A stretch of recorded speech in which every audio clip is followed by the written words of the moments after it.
standar standar kapasitas rumah sakit masing-masing. Biasanya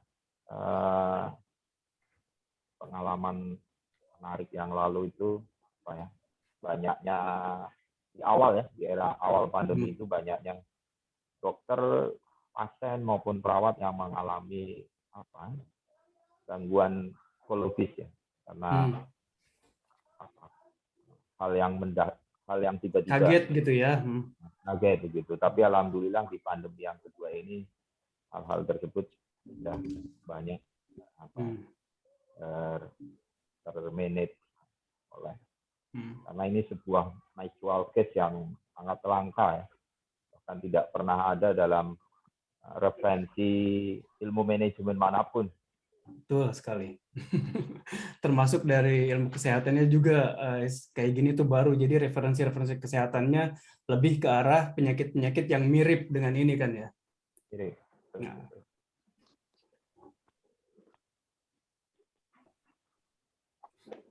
Iya. Maaf tadi habis dari ada tamu. Oke. Terus Mas Boya aktivitasnya sekarang gimana sekarang, lagi full apa ini? Masih ada beberapa proyek juga di Indonesia, juga kita lagi survei rumah sakit di Indonesia ya. Jadi ada 5 universitas ikutan proyek kita untuk mapping rehabilitation service. Mudah-mudahan aja cepat beres nih. Yang di Jakarta sih tinggal 2 rumah sakit lagi katanya. Karena kita tiap provinsi diharapkan mensurvei 8 minimal rumah sakit terkait dengan rehabilitation service.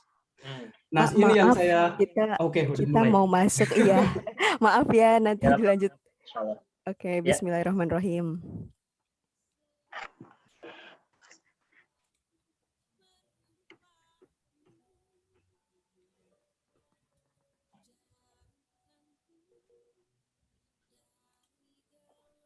Biar nggak ganggu.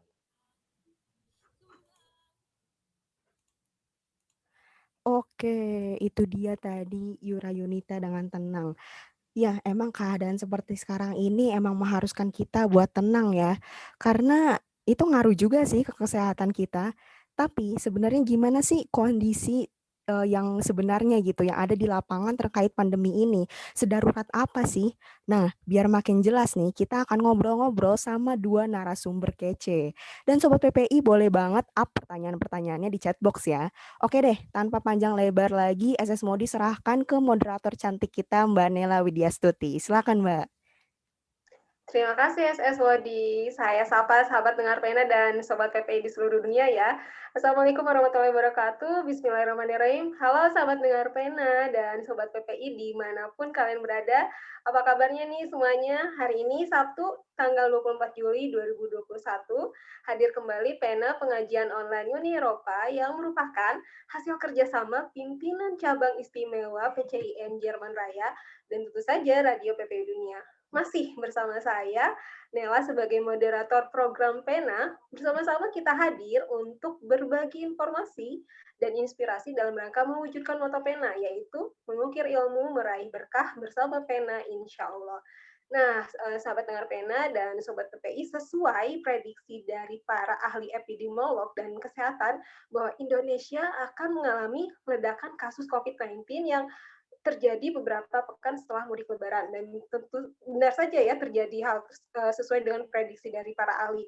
Yang membuat keadaan menjadi buruk ternyata masuknya varian baru virus corona yaitu varian Delta diyakini mudah menular dan menyebabkan krisis COVID-19 ini semakin memburuk. Nah, hingga kini pasien COVID di Indonesia tercatat hampir menyentuh angka 3 juta orang. Nah, jumlah kasus COVID-19 di Indonesia sendiri ini berada di atas jumlah kasus di Brasil dan juga di India. Ini sangat miris sekali ya mendengar kenyataan seperti ini di Indonesia. Nah, seakan berpacu dengan waktu agar dapat keluar dari krisis, tapi sayangnya daya tampung di berbagai rumah sakit di berbagai kota dan daerah Indonesia sudah tidak sanggup lagi menampung lonjakan pasien COVID-19. Oleh karena itu saat ini peran rumah sakit dan tenaga kesehatan menjadi sangat dibutuhkan. Nah, di edisi Pena kali ini, sebagai bentuk kepedulian kita dan keprihatinan PCIM Jerman Raya dan juga Radio PPI Dunia, Pena edisi kali ini akan mendedikasikan siaran kali ini untuk membahas kondisi rumah sakit dalam menangani pasien COVID-19, dan tentu saja kita juga ingin tahu ya bagaimana sih proses rehabilitasi pasien pasca kesembuhan dari COVID-19. Nah, untuk membahas itu semua, Pena menghadirkan tokoh yang mewakili Rumah Sakit Muhammadiyah Yogyakarta dan Hannover Medical School untuk menggambarkan seperti apa kondisi terkini dan juga tantangan yang akan dan harus dihadapi oleh Indonesia. Nah, telah hadir bersama kami, yaitu ada Dr. Ibnu, beliau adalah Dewan Pengawas BPJS Kesehatan periode 2021-2025. Beliau juga merupakan Direktur Utama Rumah Sakit Umum PKU Muhammadiyah Gombong, Jawa Tengah. Assalamualaikum, Dr. Ibnu, apa kabar? Waalaikumsalam warahmatullahi wabarakatuh. Kabar baik, Mbak Nela. Alhamdulillah, terima kasih.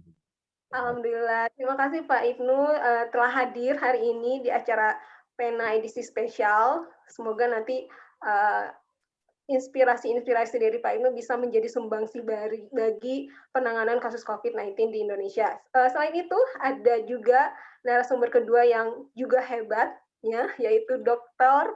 Ferbio Humboyanugraha, atau saya akrab panggil Pak Boya saja ya. Beliau adalah pakar rehabilitasi medis di Hannover Medical School, Hannover, Jerman.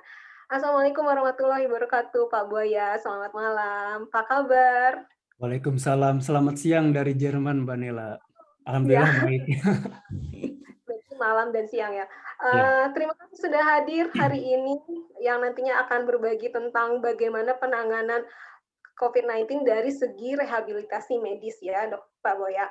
Nah, saya juga ikut mengundang nih untuk sahabat dengar Pena dan juga sobat PPI yang mau memberikan pertanyaan atau saran atau pendapat apapun itu untuk siaran kali ini. Jadi silakan ikut berdiskusi bersama kami dengan mengirimkan pertanyaan di chat box Radio PPI Dunia dan juga di nomor WA +62 896 98605920.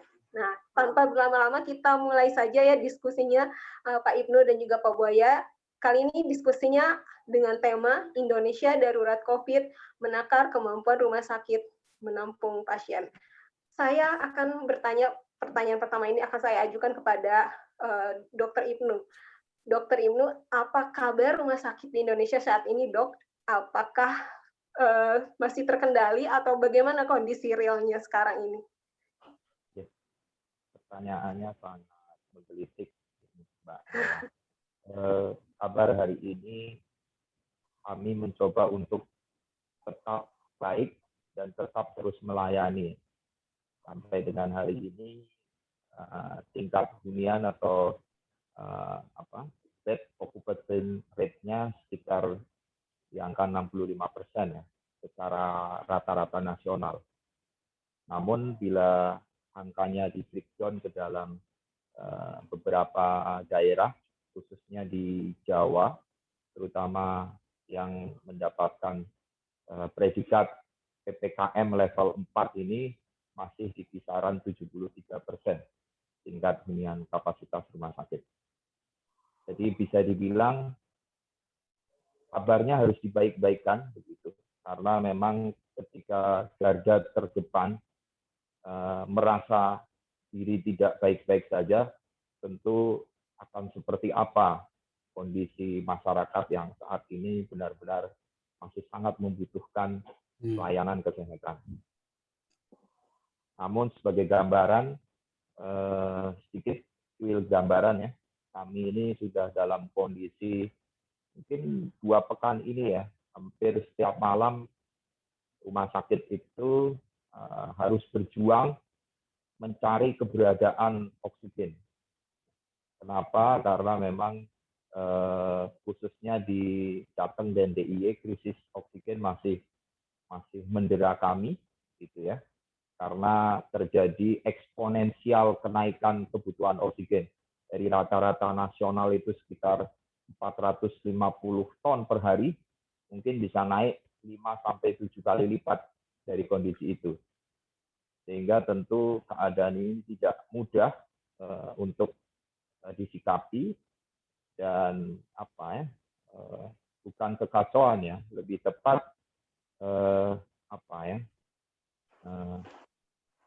dibutuhkan koordinasi koordinasi dan ikhtiar yang luar biasa dari seluruh eksponen manajerial rumah sakit untuk kita bisa melayani pasien dengan sebaik-baiknya. Karena saat ini dalam 7 hari terakhir ini, seluruh pasien yang datang ke UGD adalah mereka-mereka yang kondisinya mengalami penurunan saturasi oksigen. Jadi karena memang sudah ditahan, dicoba untuk isoman di rumah, gitu ya. Nah, kemudian tidak kuat lagi, harus datang ke UGD. Hampir sebagian besar adalah mereka-mereka dengan kondisi yang membutuhkan pemberian oksigen konsentrasi tinggi, atau istilah medisnya pasien mengalami desaturasi. Begitu Mbak, kira-kira kondisinya hari ini.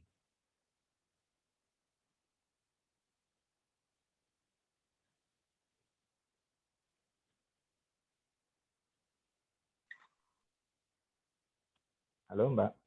Ya, jadi ini menandakan berarti sama seperti rumah sakit rujukan lainnya, Rumah Sakit Muhammadiyah juga menghadapi lonjakan jumlah pasien dan kendala dari seperti tadi yang disebutkan oleh Pak Ibnu, oksigen dan juga tenaga medis terutama yang utama ya. Nah, saya pernah mendengar dari berita bahwa pemerintah berencana untuk menambah jumlah rumah sakit dan juga hunian tempat tidur untuk para pasien COVID-19. Apakah ini menjadi langkah tepat dan juga jawaban dari kegelisahan tenaga medis, terutama di Rumah Sakit Muhammadiyah yang tadi Pak Ibnu katakan menghadapi lonjakan pasien, kemudian kesulitan beberapa alat penunjang seperti oksigen dan sebagainya. Apakah ini menjadi jawaban yang tepat, Pak, untuk rumah sakit yang menghadapi lonjakan pasien? Jadi sesuai dengan keputusan Menteri Kesehatan NHK, saya lupa nomornya yang terbaru, soal instruksi menaikkan kapasitas tempat tidur COVID-19 menjadi 30 sampai dengan 40% ya.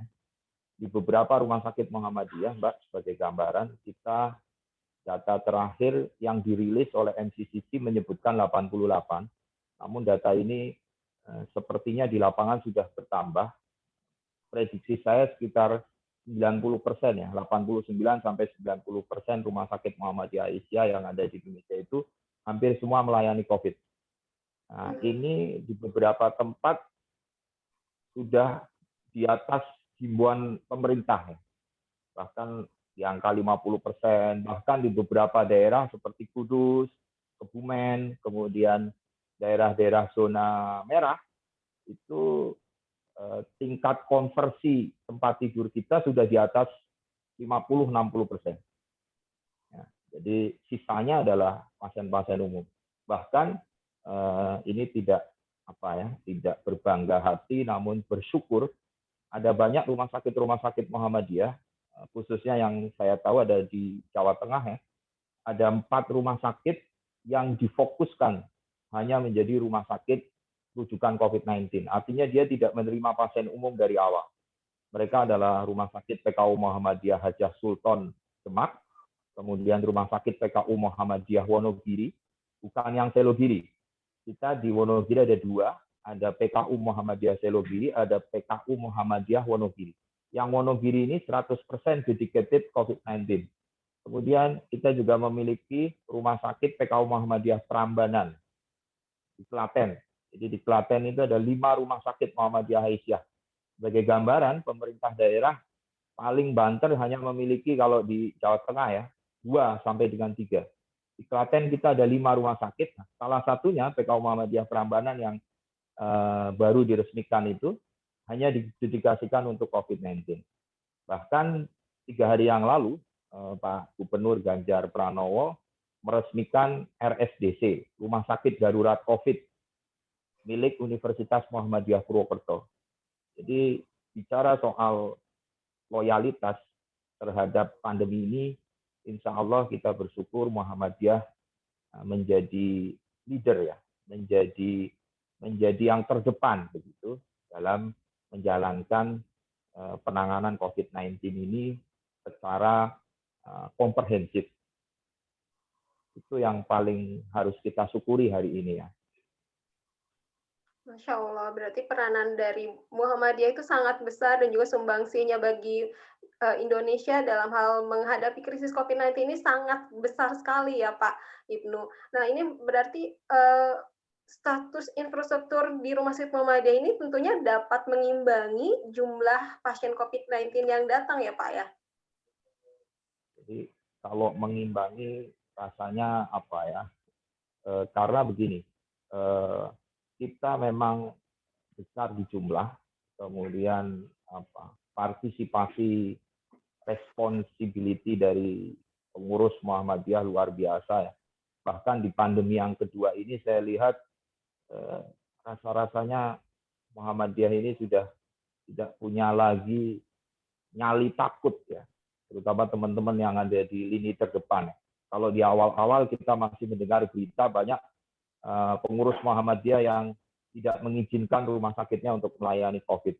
Namun di pandemi yang kedua, atau ada yang menyebut ini gelombang pandemi yang ketiga di Indonesia, sepertinya Muhammadiyah begitu all out, bahkan di tengah-tengah isu merebaknya banyak fasilitas kesehatan yang belum dibayar oleh pemerintah, kita sepertinya tidak lagi menghiraukan itu, namun betul-betul ingin hadir di tengah-tengah masyarakat. Karena saat ini masyarakat memang sudah kondisinya sekitar 3 minggu yang lalu ya, banyak rumah sakit negeri yang mohon maaf ya, mungkin menolak karena penuh, karena UGD-nya sudah chaos dan seterusnya.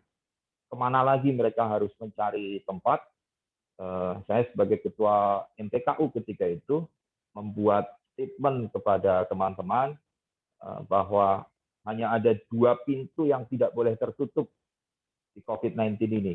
Apa itu? 1, pintu taubat, dan yang kedua, pintu-pintu UGD Rumah Sakit Muhammadiyah Aisyah. Dan itu alhamdulillah ya, betul-betul dilaksanakan oleh seluruh jajaran pimpinan dan sivitas hospitalika Rumah Sakit Muhammadiyah Aisyah. Itu hal yang paling kita harus syukuri ya, karena ketika banyak cerita sudah berputar-putar dari satu rumah sakit ke rumah sakit lain, itu pun setiap minggu harus kita mensupervisi para pimpinan rumah sakit agar mendorong mereka memiliki keberanian nyali, karena memang tidak mudah berbicara soal krisis manajemen krisis center menghadapi pandemi ini, karena memang angka penambahannya sangat dramatis dan sangat eksponensial. Bahkan ada satu rumah sakit yang kapasitasnya hanya katakanlah 100, karena COVID ini dipaksakan menjadi 200. Tenda dibangun di area-area yang masih terbuka gitu ya. Dan tentu ya bicara standar kapasitas pelayanan, tentu ini akan mengalami penurunan. Nah, jadi menjadi substandar. Namun apa boleh buat, karena memang masyarakat tidak memiliki pilihan dan masyarakat memang harus ditolong, sehingga kondisi ini memang betul-betul paralel ya antara kesiapan menaikkan jumlah tempat tidur, kalau keberanian subhanallah ya. Saya melihat dan sudah banyak nakes maupun dokter-dokter kita di Muhammadiyah yang berguguran ya. Bahkan berguguran ini menimbulkan spirit jihad ya, kalau saya lihat. Banyak dari anggota keluarga besar kita, kalau dulu kita masih mendengar yang meninggal adalah handetolan kita yang masih jauh. Gitu. Namun di pandemi yang ketiga ini kita mendengar orang-orang di sekitar kita yang berpulang ke rahmatullah. Ya. Dan itu menjadi apa? Kalau di pandemi yang pertama menjadi mental kita down, Mbak Nela. Namun di pandemi yang ketiga ini ya, atau kedua ini, justru membangkitkan spirit bagi kita. Kalau dulu Muhammadiyah pelayanan maternal neonatal COVID itu tidak pernah ada yang mau mengerjakan, justru sekarang hampir rumah sakit Muhammadiyah ini menjadi center pelayanan maternal neonatal ibu dan bayi dilahirkan dengan kondisi suspek maupun konfirmasi positif. Tentu banyak rumah sakit lain yang tidak mau merawat pasien-pasien COVID-19 yang dalam kondisi persalinan. Karena biasalah, manajemen baik kepepet, begitu bahasanya. Justru membuat militansi. Jadi apa yang orang lain tidak bisa kerjakan, kita berusaha untuk bisa mengerjakan.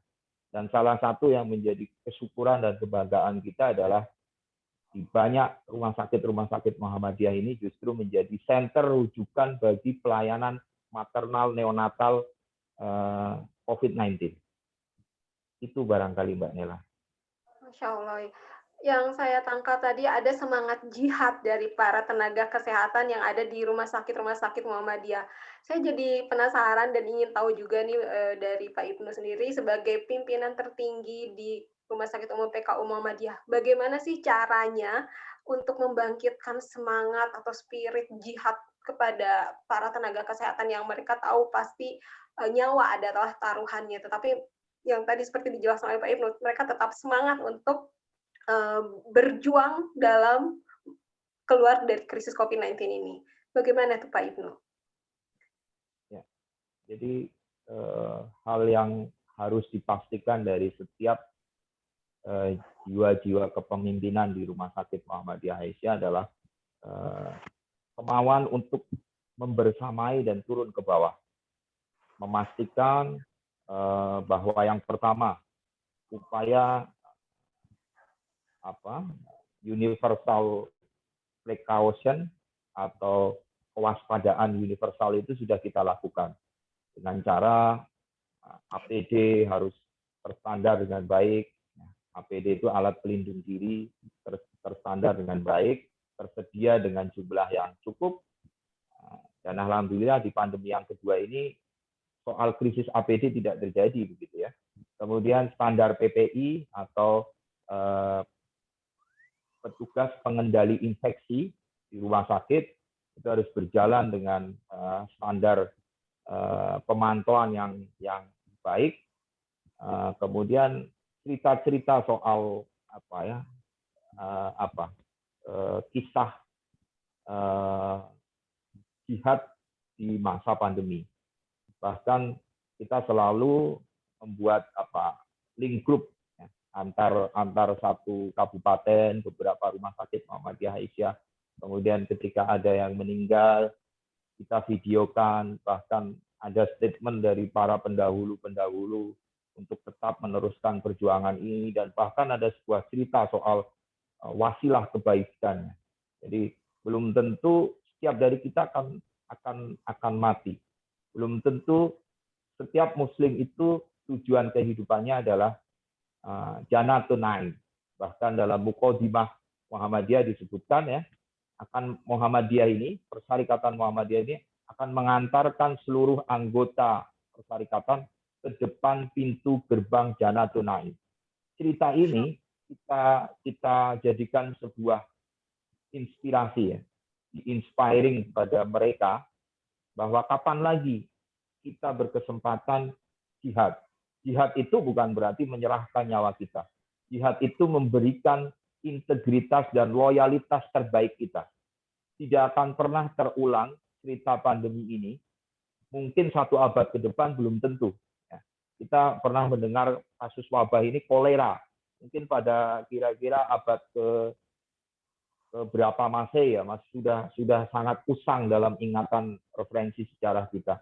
Dan sekarang kita mendapatkan cerita pandemi dan seluruh narasi keberagaman Islam mengajarkan pandemi adalah situasi yang dianggap oleh Allah berpulangnya dalam kondisi pandemi ini seperti halnya syahid, ya, atau orang yang mati di jalan Allah, berjuang di jalan Allah. Wasilah-wasilah kebaikan ini kita tanamkan betul kepada mereka. Jadi mau di rumah orang meninggal juga banyak. Kita ingin meninggal, atau kalau toh Allah harus mencabut ini, berpulang dengan kejadian ini, tentu kita tidak akan pernah sia-sia. Dan itu kita dedikasikan betul kepada mereka, sehingga tidak ada lagi kisah perawat atau dokter yang takut, ya, karena banyak kita mendapatkan cerita dokter terpapar, terinfeksi, justru mereka-mereka yang tidak melayani COVID. Nah, tapi mereka-mereka yang melayani COVID karena prokesnya bagus, APD-nya bagus, SOP-nya bagus, justru mereka tidak terkena COVID, begitu. Nah, sehingga ini menjadi sebuah inspirasi, semangat jihad, semangat berwasilah kebaikan. Barangkali ini yang menjadi banyak narasi-narasi yang kita sampaikan kepada mereka, Mbak. Oke, ini berarti bisa menjadi inspirasi ya bagi semua tenaga kesehatan yang ada di seluruh Indonesia yang mungkin saat ini mendengar siaran Pena bahwa jihad dan surga adalah menjadi semangat utama dalam berperan mengatasi krisis ini. Saya ingin ke Pak Boya nih, Pak Boya, kalau tadi Dr. Ibnu sudah menceritakan secara jelas dan detail bagaimana kondisi rumah sakit dan juga tenaga kesehatan di Indonesia. Nah, saya ingin tahu juga nih Pak Boya, apakah jumlah pasien COVID-19 di Jerman setelah adanya varian Delta dari India ini juga di Jerman menghadapi lonjakan kasus yang sama, dan bagaimana pemerintah Jerman menyikapi lonjakan kasus ini? Apakah ada lockdown, atau mungkin vaksin semakin ditingkatkan, atau mungkin rehabilitasi pasien yang juga ditingkatkan, baik itu pasien yang sedang menjalani penyembuhan atau yang sudah sembuh? Seperti apa nih Pak Boya? Wah, sebelumnya terima kasih banyak itu Pak Ibnu. Saya belajar banyak banget, dan juga betul-betul memotivasi kita ya, bahwa perjuangan kita tuh sebetulnya mungkin kita yang bukan tenaga kesehatan, kita juga harus tetap ikut berjuang dengan mungkin caranya memberikan informasi-informasi yang betul, terus mencoba untuk menghalau istilahnya berita-berita hoax dan lain-lain. Ini mungkin menjadi jalan jihad untuk yang bukan tenaga kesehatan. Sekarang kembali ke pertanyaan Mbak Nela. Ini pertanyaannya sebetulnya cukup kompleks ya, tapi saya runut satu-satu aja. Jadi terkait varian Delta. Ya, varian Delta sebetulnya sudah sampai ke Jerman juga mulai dari beberapa minggu yang lalu.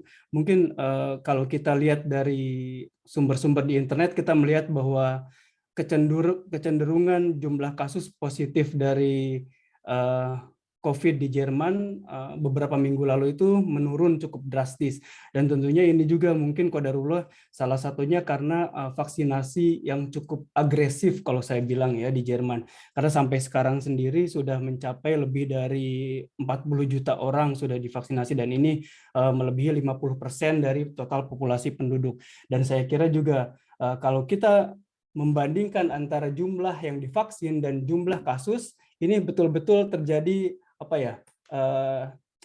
yang bertolak belakang. Artinya bisa dibilang vaksinasi program itu cukup sukses.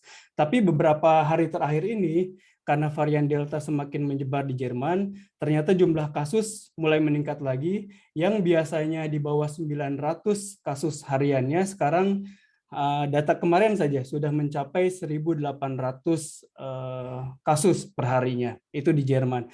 Tapi data tersebut belum membuat Jerman membuat keputusan baru untuk lockdown, karena sebetulnya lockdown sendiri baru dibuka pas setelah Lebaran kayaknya. Bukan karena Lebarannya ya, memang waktu itu kasusnya sudah menurun sampai 50 kasus per 100.000 penduduk. Itu patokan di Jerman sendiri, antara 100 sampai 50 kasus per 100.000 penduduk. Nah, terkait pemerintah Jerman tadi, jadi belum ada keputusan atau kebijakan yang signifikan terhadap varian Delta. Yang pasti tentang vaksinasi program sendiri, Jerman sebetulnya tidak mewajibkan. Tapi ujung-ujungnya masyarakat akan merasa seperti kewajiban. Karena misalkan jika ingin bepergian, kita harus menunjukkan juga kalau enggak tes negatif, minimal kalau kita hendak keluar dari Jerman ke negara lain di Eropa harus menunjukkan apakah kita sudah divaksin atau tidak. Seperti itu, Mbak. Terus yang terkait rehab mungkin nanti dulu. Di pertanyaan yang 2 pertanyaan sebelumnya, apakah masih ada pertanyaan lagi yang belum saya jawab, Mbak Nela? Iya, jadi di sini menandakan berarti bahwa kesadaran untuk divaksin dari masyarakat Jerman itu sudah sangat tinggi ya. Padahal kalau misalnya kita lihat di Indonesia tuh dulu sebelum varian Delta merebak, masyarakat itu akan dipaksa oleh pemerintah supaya mau divaksin. Sementara kebalikannya di Jerman sudah memiliki kesadaran ini, artinya ada literasi media yang cukup bagus ya. Tidak ada, apakah di Jerman sendiri hoax itu tidak semasif di Indonesia sehingga vaksin begitu dengan mudahnya diterima oleh masyarakat Jerman? Bagaimana, Pak Buaya? Ya, sebetulnya tetap ada hoax-hoax di Jerman sendiri. Bahkan saya juga tahu ada beberapa orang Jerman yang tetap tidak mau divaksin ya, karena mereka juga masih menganggap saya berserah diri ke nature aja. Ada yang bilang seperti itu, orang Jerman itu ya. Tapi ya kadang ya kita tidak bisa memaksakan tentang vaksinasi ini, karena Angela Merkel sendiri di media menyebutkan bahwa Jerman tidak akan memaksa semua. Tapi karena mereka akhirnya sadar diri dengan kebutuhan untuk sehari-hari. Seperti tadi saya bilang, jika mereka untuk berpergian dari keluar Jerman, biasanya lebih praktis jika kita sudah divaksinasi untuk COVID ini. Jadi mereka tidak usah menunjukkan lagi bahwa mereka sudah negatif atau tidak, gitu, Mbak. Apakah di sana sistem vaksinnya bisa sangat mudah untuk dijangkau oleh masyarakat atau terus ya? Jadi awal vaksinasi di Jerman sendiri dimulai pertengahan Desember ya 2020. Saat itu masih ada prioritas-prioritas, terutama yang prioritas pertama itu di atas umur 80 atau 90-an, kemudian tenaga kesehatan yang langsung menangani pasien-pasien COVID-19 dan lain-lain. Panjang sekali listnya. Kemudian prioritas kedua biasanya pasien-pasien yang lansia juga, tapi yang lebih muda dari yang 90, yaitu sekitar 80-70 tahun, dan kemudian yang bekerja di rumah sakit, kemudian yang bekerja di supermarket, yang bekerja di home care, terutama lansia home care, mereka biasanya diprioritaskan juga. Kemudian baru ke komunitas umum. Nah, terkait apakah mudah mendapatkannya, jadi dimulai tanggal 7 Juni 2021 ini, jadi sudah tidak ada prioritas lagi. Prioritas dihilangkan. Semua orang bisa mendapatkan akses vaksin sejak tanggal 3 Juni. Dan ini yang menyebabkan mungkin kecepatan vaksin di Jerman yang cukup tinggi juga, hingga bisa mencapai lebih dari 50% populasinya sampai saat ini, Mbak. Oke, berarti ini kunci dari keluar dari kasus lonjakan COVID ini, selain kesadaran masyarakat untuk divaksin, juga dukungan dari pemerintah. Dan yang nantinya mungkin akan saya tanyakan adalah tentang rehabilitasi medis, baik untuk pasien COVID-19 dan juga pasien yang sudah sembuh dari COVID-19. Nah, satu pertanyaan yang saya ingin ajukan kepada Pak Buaya sebelum nanti kita ke jeda lagu, apa sih keuntungan dari rehabilitasi medis bagi pasien COVID-19 ataupun yang sudah sembuh dari COVID-19? Oke. Sebelumnya mungkin banyak yang pendengar yang kurang tahu tentang apa sih itu rehabilitasi medik ya. Rehabilitasi medik itu bisa berarti dua. Pertama, sebagai health strategi yang harus diterapkan setara dengan prevention atau pencegahan, kemudian perawatan paliatif, dan strategi yang lain. Sebetulnya ada 5 health strategi. Yang kedua adalah satu set intervensi untuk meningkatkan fungsi tubuh dari pasien ya, yang mengexperience disability atau functioning limitation.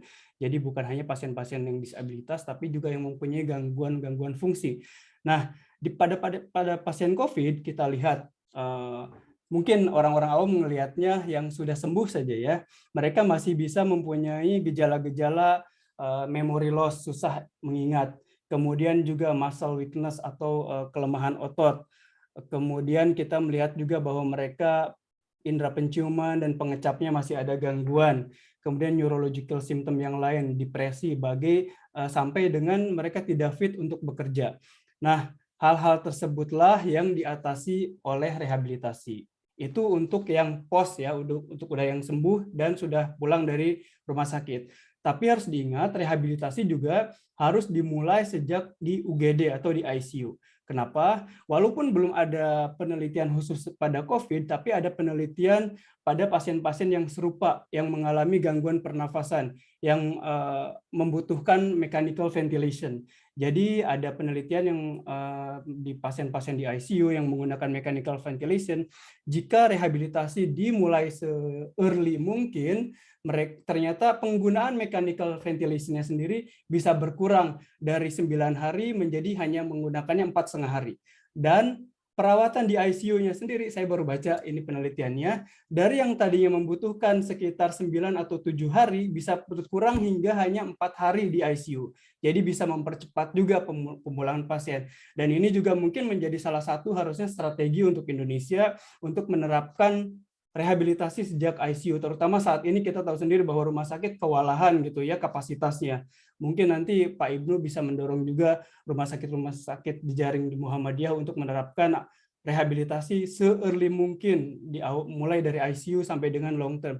Cuma yang saya tahu dari rekan-rekan di Indonesia, karena sekarang kondisinya memang COVID ini masih gila ya, masih meningkat terus di Indonesia. Jadi pasien-pasien yang sudah pulang pun sebetulnya mereka masih membutuhkan rehabilitasi. Nah, untuk kembali ke rumah sakit untuk mendapatkan rehabilitasi, tentunya mereka masih takut juga untuk kena lagi, takutnya kan ya terpapar lagi. Nah, biasanya salah satu solusinya adalah dengan telerehabilitasi. Nah, sayangnya telerehabilitasi ini sampai sekarang katanya masih belum di-cover oleh BPJS, jadi masih harus keluar dari ini pribadi. Ini menjadi salah satu hambatan. Walaupun teman-teman dari Perdosri, Perdosri ini Perhimpunan Dokter Rehab Medik seluruh Indonesia, mereka membuat video-video untuk pasien-pasien yang sudah pulang ke rumah bagaimana melakukan latihan pernapasan, olahraga, dan lain-lain, sehingga mereka tetap bisa berlatih di rumah. Tapi tentunya ini tidak maksimal ya, karena masih banyak pasien-pasien yang masih membutuhkan supervisi langsung dari dokter-dokter rehab medik untuk melihat perkembangannya secara langsung. Begitu, Mbak. Oke, ini jadi membuat pertanyaan baru ya untuk pendengar ataupun mungkin bagi saya, seperti apa sih bentuk rehabilitasi medis yang harus dilakukan oleh para pasien COVID-19 yang ketika di rumah sakit ataupun yang sudah sembuh, karena informasinya sendiri belum lengkap gitu di Indonesia. Jadi sangat kesulitan bagi masyarakat Indonesia untuk mendapatkan akses bagaimana kita harus bisa melakukan rehabilitasi medis baik itu di rumah ataupun ketika di rumah sakit. Namun nanti kita akan melanjutkan kembali ya Pak Ibnu dan Pak Boya tentang bagaimana sih tindakan atau strategi yang harus dilakukan oleh pemerintah Indonesia agar bisa keluar dari lonjakan kasus COVID-19 yang kedua ini. Saya akan jeda lagu karena sepertinya harus jeda lagu dulu. Jadi siaran saya kembalikan kepada SS Modi yang ada di Turki. Silakan SS Modi. Oke, terima kasih Mbak Nela, Pak Boya, dan Pak Ibnu. Luar biasa sekali ya. Ini materi yang, ternyata kita jadi tahu nih kondisi sesungguhnya baik itu di RS Muhammadiyah sampai tadi di Jerman ya. Nah, tapi untuk makin bikin penasaran nih, makin bikin awareness kita nambah ya. Kita mau dengerin satu lagu dulu dari Afgan, itu Padamu Aku Bersujud. Selamat mendengarkan.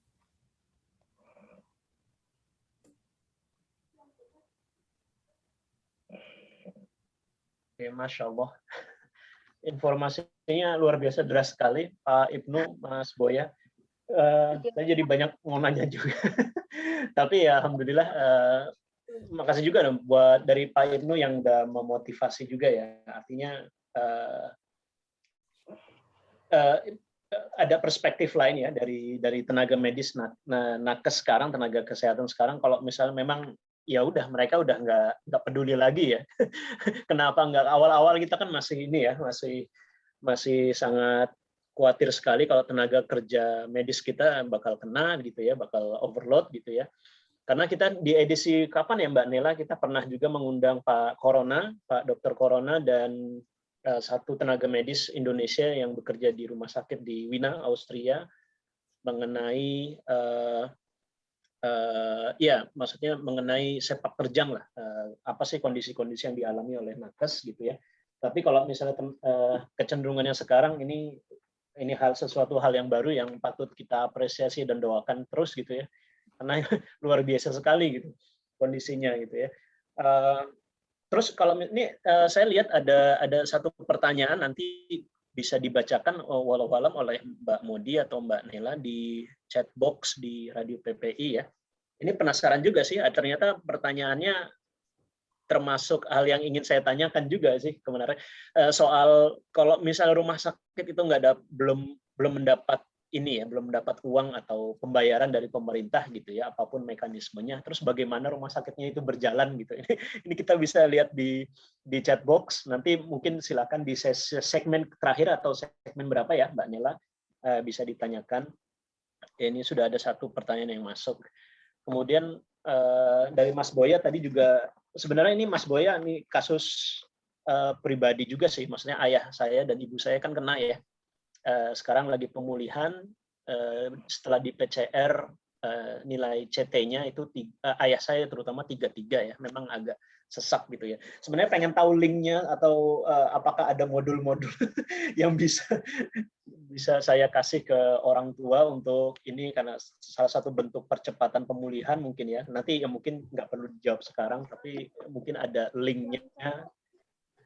Iya Mas Adi, Pak Boya, soalnya di Indonesia tuh kayaknya belum ada banyak tentang gimana pelatihan atau misalnya informasi bagaimana supaya misalnya nanti pasien yang sudah sembuh dari COVID itu bentuk pemulihannya seperti apa, rehabilitasinya seperti apa. Saya aja baru tahu nih perlunya rehabilitasi medis buat pasien pasca COVID yang ternyata emang wajib sekali dilakukan oleh para pasien penyintas COVID ini, karena kan mereka ada yang namanya long term COVID ya kalau nggak salah, yang gejala-gejalanya masih ada, dan itu perlu rehabilitasi medis. Tapi sayangnya di Indonesia belum banyak sekali informasi atau pendidikan tentang rehabilitasi medis ke masyarakat. Gitu. Jadi mungkin nanti bisa dijelaskan lebih detail Pak Boya, seperti apa sih rehabilitasi itu ya. Iya, karena yang simpang siur di berita-berita, terutama di WhatsApp ya, karena masyarakat itu kan lebih percaya WhatsApp sekarang daripada nasihat pakar gitu ya, dokter dan sebagainya itu. Jadi maaf. Ya, silakan. Kita mau mulai lagi ya. Bismillah. Siap. Oke.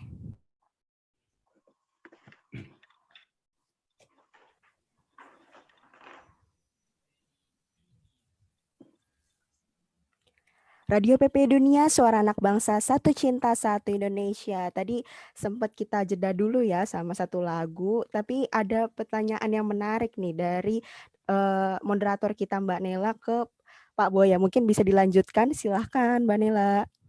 Terima kasih SS Modi di Turki. Kembali lagi di Pena, pengajian online Uni Eropa, mengukir ilmu meraih berkah bersama Pena, insya Allah. Nah, diskusi interaktif ini merupakan hasil kerjasama antara PCIM Jerman Raya dan juga Radio PPI Dunia, masih dengan tema yang sama, yaitu Indonesia Darurat COVID, menakar kemampuan rumah sakit dalam menampung pasien, dan juga masih bersama dengan narasumber-narasumber saya yang hebat, yaitu Pak Ibnu, dan juga Pak Boya yang nantinya akan memberikan inspirasi dan juga informasi tentang bagaimana sih kita dalam menghadapi COVID-19 ini ya. Tadi Pak Boya sempat menjelaskan tentang rehabilitasi medis yang perlu dilakukan di awal penyembuhan dan juga setelah penyembuhan. Nah, mungkin masyarakat juga ingin tahu nih Pak Boya seperti apa sih dan bagaimana yang harus dilakukan oleh masyarakat jika nanti mereka terkena COVID, atau mungkin yang saat ini sedang berusaha untuk sembuh, atau mungkin saat ini pendengar juga ada yang sudah berhasil keluar atau sembuh dari COVID-19. Apa yang harus dilakukan terkait tentang rehabilitasi medis? Apa sajakah langkah-langkahnya, treatmentnya? Mungkin bisa dijelaskan oleh Pak Boya. Ya, terima kasih sekali Mbak Nela. Alhamdulillah kalau saya bisa menggugah dan juga mengenalkan apa itu rehab medik dan bagaimana peran rehab medik itu dalam hal ini untuk pasien-pasien COVID. Walaupun sebetulnya rehab medik ini sangat berperan untuk, kalau boleh dibilang, hampir untuk semua jenis pasien, mulai diabetes, stroke, dan lain-lain juga. Terkait dengan COVID, seperti tadi saya jelaskan di awal, karena saya bukan dokter, tapi saya akan menjelaskan sedikit yang saya tahu setelah saya berdiskusi dengan beberapa kolega ya terkait dengan rehabilitasi untuk COVID. Jadi biasanya kalau untuk di ICU ya, misalkan kita tahu di ICU itu mereka biasa membutuhkan respirasi, tapi kita harus tahu juga ya, dalam kondisi tertentu mungkin memang tidak boleh dilakukan treatment apapun, tapi dalam kondisi yang memungkinkan untuk melakukan treatment, biasanya harus juga diskusikan dengan dokter rehab mediknya langsung. Mereka juga tahu bahwa dokter-dokter rehab mediknya tahu bahwa jika dilakukan rehab se-early mungkin bisa cepat pemulihan sehingga cepat juga early discharge dari rumah sakit. Biasanya yang dilakukan adalah respiration therapy. Kemudian karena si pasien biasanya kan tidur terus telentang ya, karena mereka juga mendapatkan sedation treatment biar mereka calm down, dan biasanya itu menyebabkan mereka imobilisasi, jadi tidak bisa bergerak, dan biasanya saat kita imobilisasi seperti itu biasanya tubuh kita akan kehilangan muscle karena tidak digunakan. Nah biasanya baik itu fisioterapis dan dokter rehab kemudian occupational terapis melakukan mobilisasi terhadap pasien sehingga otot-ototnya tetap juga masih bisa berfungsi gitu. Misalkan latihan-latihan mobilisasi itu mulai dari tadinya tidur didudukkan, kemudian mulai menurunkan kakinya ke luar ranjang dan lain-lain. Kemudian setelah itu, setelah keluar dari ICU, misalkan pasien keluar dari ICU, mereka biasanya ke post subacute gitu ya, tapi masih dirawat di rumah sakit. Biasanya dilanjutkan dengan rehabilitasi treatmentnya sebagai lanjutan dari si akut tadi, di fase akut. Bisa untuk respirasi terapi lagi, tapi lebih meningkat dosisnya ya. Biasanya dokter rehab medik yang lebih tahu dosis yang harus dilakukan. Kemudian terkait juga aktivitas daily living, termasuk untuk berdiri, kemudian berjalan beberapa langkah sampai dengan ke toilet. Ini juga salah satu treatment dari rehabilitasi. Nah, biasanya setelah itu mereka bisa pulang ke rumah jika sudah memungkinkan untuk pulang, dan harusnya itu masih dilakukan long term rehabilitation, bisa kembali ke rumah sakit jika memang mereka butuh, karena di klinik kita sendiri di Hannover Medical School kita ada pasien rawat jalan untuk long term COVID pasien, dan sebanyak 50% pasien rawat jalan yang datang ke kita ini ternyata mereka not unfit for work, jadi tidak fit untuk kembali bekerja. Dan ini adalah salah satu tugas dari rehabilitasi juga.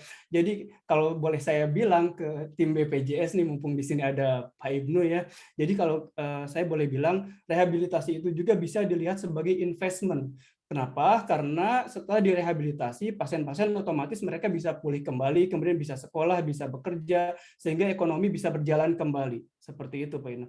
Mengenai treatment-treatmentnya sendiri, karena saya bukan dokter, tapi nanti saya bisa share tentang YouTube yang diajarkan oleh dokter-dokter spesialis medik yang dibuat oleh Perdosri, Perhimpunan Dokter Rehab Medik di Indonesia. Tapi biasanya latihannya itu graded, semakin meningkat tergantung kondisi si pasiennya sendiri.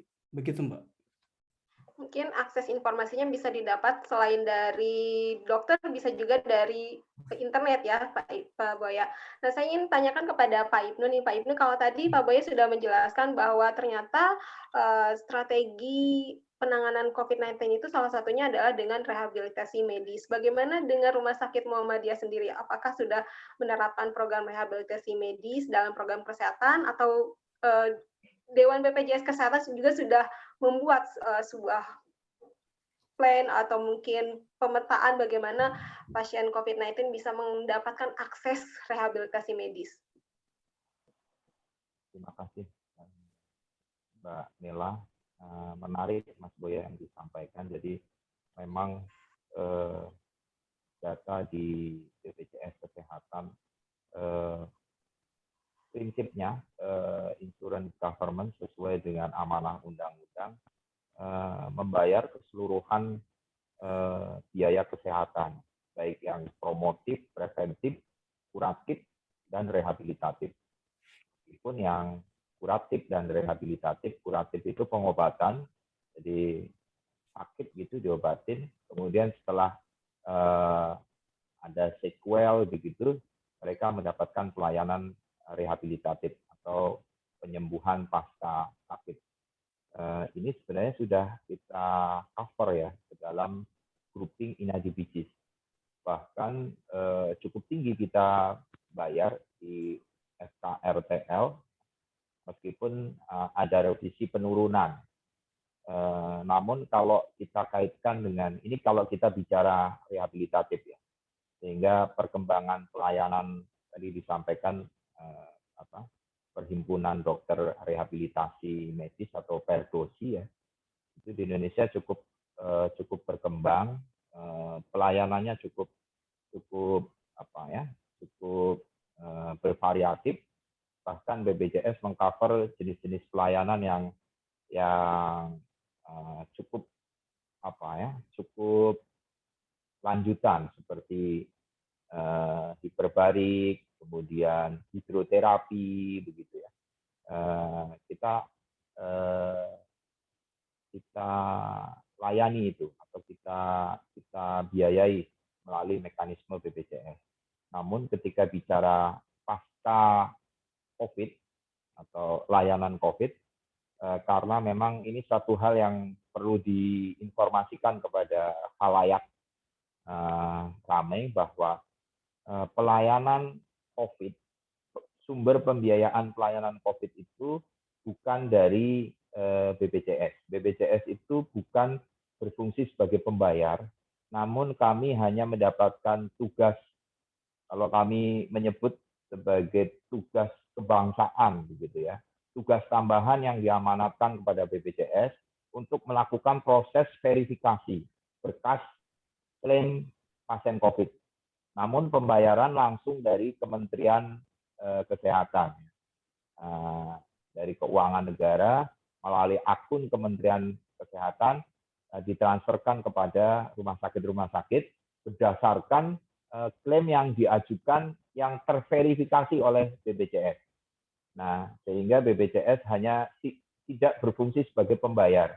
Kenapa? Karena sesuai dengan aturan regulasi undang-undang di Indonesia, bahwa pandemi, kondisi pandemi itu maka bersifat cost major yang tidak ditanggung oleh mekanisme JKN, ya. Namun pembiayaannya ditanggung oleh negara. Sehingga kalau bicara pasca COVID, bagaimana BPJS berpendapat ya.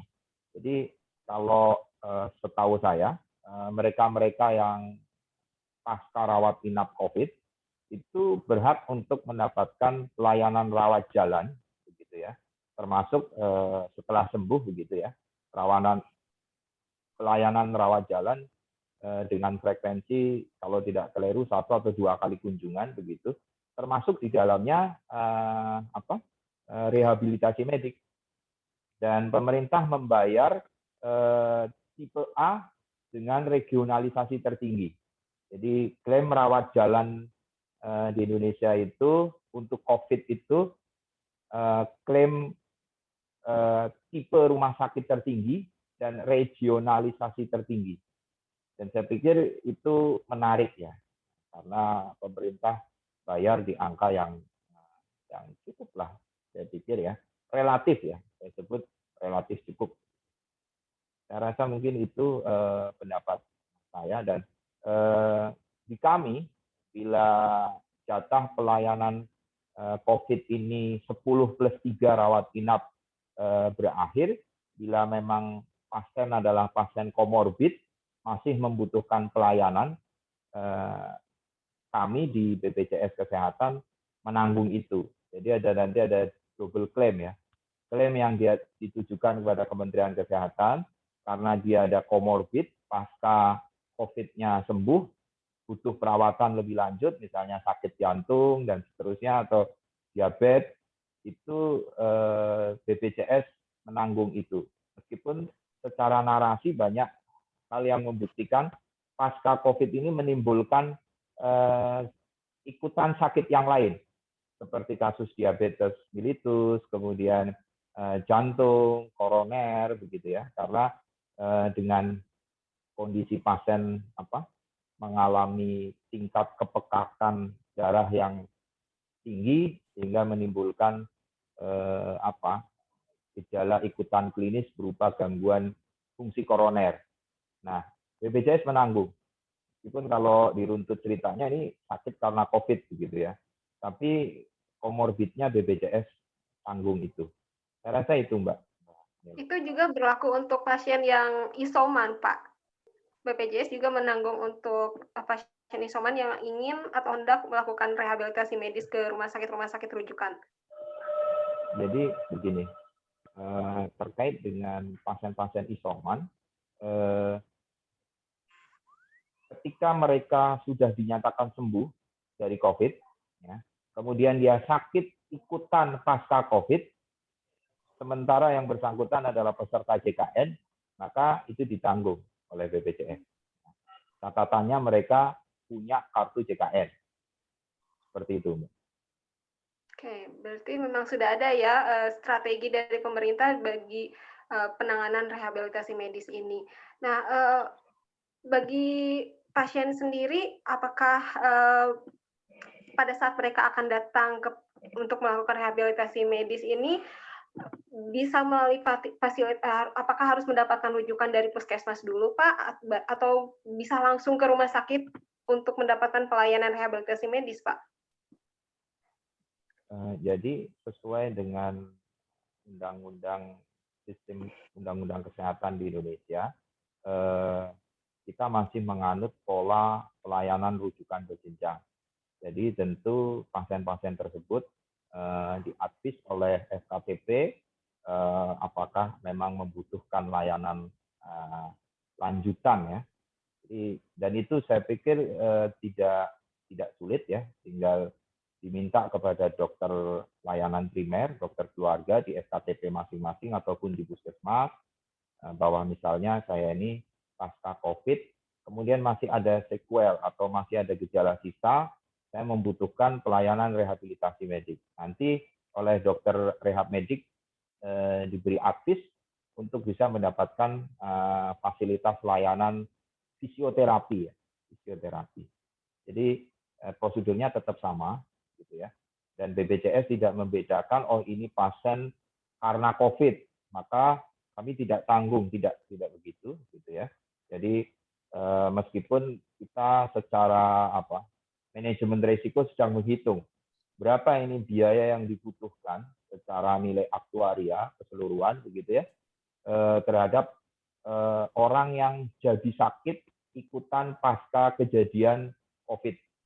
Itu kalau disatukan jumlahnya akan sangat besar secara pembiayaan. Namun kami mendorong BPJS untuk terus berkontribusi maksimal ya, karena memang saat ini masyarakat Indonesia betul-betul sangat membutuhkan kehadiran layanan kesehatan yang tak terbatas begitu ya. Karena sensitivitas masyarakat juga sedang naik. Mereka banyak yang kena PHK, kalau kemudian pekerjaan tidak mereka miliki, sakit pun kesulitan, tentu ini sesuatu yang sangat derita, yang sangat dirasakan oleh masyarakat Indonesia. Barangkali itu. Oke, saya ingin ke Pak Boya nih, Pak Boya. Tadi Pak Boya sudah menjelaskan secara detail bagaimana di negara maju memiliki penanganan rehabilitasi medis dengan data yang jelas gitu dan lengkap. Nah, dikatakan bahwa itu untuk mengantisipasi masalah yang lebih serius di masa depan. Tadi Pak Boya menjelaskan. Nah, kira-kira jika misalnya negara atau masyarakat mengabaikan rehabilitasi medis bagi pasien sembuh COVID, apa masalah serius yang akan nantinya dihadapi oleh pemerintah sendiri jika ini diabaikan? Oke, sebetulnya mungkin masyarakat Jerman sendiri seperti kebanyakan masyarakat Indonesia tidak begitu tahu apa rehabilitasi medik. Mereka juga lebih mengenalnya mungkin fisioterapi ya, karena di sini juga banyak sekali clinical praktis tapi fisioterapi. Nah, terkait hal ini sebetulnya edukasinya lebih ke arah dokter-dokter umum ya. Jadi mereka yang harus tahu apa itu rehabilitasi medik, minimal biasanya di Jerman sendiri ada kurikulum saat mereka belajar di kedokteran di tahun pertama atau tahun terakhir, biasanya dikasih pengetahuan tentang apa rehabilitasi medik dan kemana mereka harus merujuk. Karena yang saya tahu di beberapa rumah sakit dan dokter-dokter di Indonesia, kadang mereka tidak tahu untuk penyakit misalkan nyeri kronis aja, mereka tidak tahu bahwa rehabilitasi medik bisa mengatasi hal tersebut. Jadi dirujuknya ke tempat yang salah bisa ya. Ya, terkait hal ini, jadi health systemnya sendiri Mbak Nela yang harus responsif juga. Dan biasanya ini menjadi tanggung jawab juga, salah satunya adalah Perhimpunan Dokter Rehabnya sendiri. Jadi di sini ada Perhimpunan Dokter Rehab Medik Jerman, dan mereka biasanya sekarang baru saja dibuat organisasi baru. Jadi selain dokter rehab medik, kemudian mereka membuat kalau organisasi baru terkait yang terdiri dari beberapa health profesi yang untuk menangani rehabilitasi. Jadi dokter rehab medik, fisioterapis, okupasional terapis. Jadi mereka membuat organisasi yang baru supaya mereka posisinya lebih kuat. Jadi mereka bisa mengajukan apa sih kebutuhan di masyarakat, dan kemudian mereka bisa memberikan input gitu intinya ke Kementerian Kesehatan apa yang dilakukan. Dan tentunya karena di Jerman sendiri mereka melihat bahwa rehabilitasi medik itu adalah suatu investasi yang tadi saya ceritakan, karena bukan hanya dari si pasien sembuh titik. Mereka karena rehabilitasi ini mencakup multisektoral approach gitu. Mereka supaya si pasien bisa kembali berpartisipasi aktif di masyarakat seperti untuk sekolah dan kemudian bekerja. Dan otomatis jika ini tidak diterapkan ke depannya, mungkin pembangunan ekonomi di suatu negara itu bisa menurun atau mungkin terhambat jika ini tidak dilakukan. Dan saya juga sebetulnya dengan kolega sudah melakukan studi tentang hal ini, bagaimana rehabilitasi ini bisa berpengaruh bukan hanya di SDG Sustainable Development Goal nomor 3, tapi juga ke Sustainable Development Goal yang lain, yang hal ini terkait dengan pemerataan human rights, kemudian ke ekonomi, pembangunan, dan lain-lain. Mungkin di kesempatan lain bisa saya jelaskan nanti, karena bisa terlalu panjang. Oke, ini berarti sejalan dengan pernyataan dari WHO sendiri yang mengatakan katanya bahwa rehabilitasi ini menjadi bagian dari strategi nasional untuk penanganan COVID-19. Berarti ini tidak bisa dipisahkan ya dari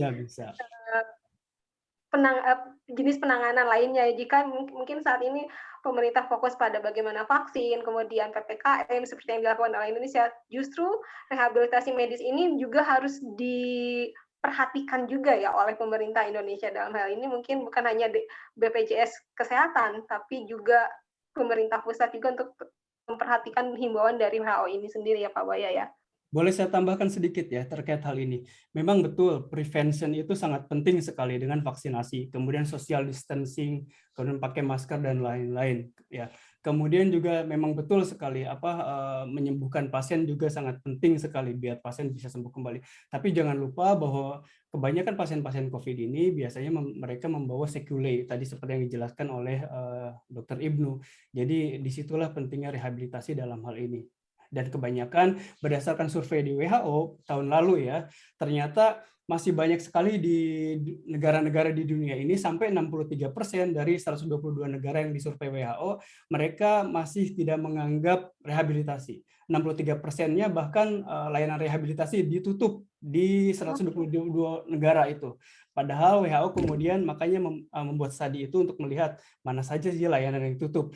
Nah, setelah itu mereka bisa merekomendasikan, karena rehabilitasi itu sangat penting sekali terutama untuk pemulihan pasien COVID. Dan juga jangan lupa bahwa pasien-pasien lain yang selain COVID, jika mereka tidak ditreatment rehabilitasi, otomatis kesehatan mereka juga akan semakin menurun, dan ujung-ujungnya mereka bisa mengalami disabilitas yang cukup sulit lagi untuk ditreatment, sehingga mungkin mereka akan susah kembali untuk berpartisipasi aktif di masyarakat. Begitu Mbak Nela. Mungkin ini yang juga belum disadari sepenuhnya ya oleh berbagai pihak, bahwa ternyata penting sekali rehabilitasi medis ini bukan hanya untuk dirinya sendiri, tapi juga untuk kemajuan banyak pihak, terutama tadi yang disebutkan oleh Pak Buaya, kemajuan ekonomi akan jadi terhambat jika SDM-nya sendiri tidak pulih betul dalam menjalankan aktivitasnya. Nah, mungkin nanti sebelum jeda lagu, saya ingin menanyakan kepada Pak Ibnu dan juga Pak Boya, bagaimana sih strategi atau langkah yang tepat dalam menyelamatkan pasien COVID-19 baik di Jerman ataupun di Indonesia. Tapi nanti kita jeda dulu, karena sekarang waktunya lagu diputarkan kembali oleh SS Modi. Dan buat sahabat dengar pena yang belum dibacakan pertanyaannya, nanti akan saya bacakan dan juga SS Modi bacakan di segmen terakhir. Dan jika masih ada yang ingin ditanyakan kepada Pak Ibnu dan juga Pak Boya terkait tentang bagaimana penanganan COVID-19 di Indonesia dan juga bagaimana rumah sakit di Jerman dan juga di Indonesia dalam menangani COVID-19, bisa loh ditanyakan ya melalui chat box Radio PPI Dunia ataupun di WA +62 896 9860 5920. Saya akan kembali lagi setelah jeda lagu dan siaran saya kembalikan kepada SS Modi di Turki. Silakan SS Modi. Oke, waduh, semakin masuk segmen berikutnya tuh semakin terbuka ya wawasan kita mengenai COVID, baik yang ada di Indonesia maupun yang ada di Jerman, terutama tentang si rehab ini ya. Oke, nah ini di chatbox sudah ada 2 orang yang mau bertanya ke 2 narasumber hebat kita. Tapi sebelum dijawab, ini SS Modi mau puterin lagu Insya Allah dari Maher Zain. Selamat mendengarkan.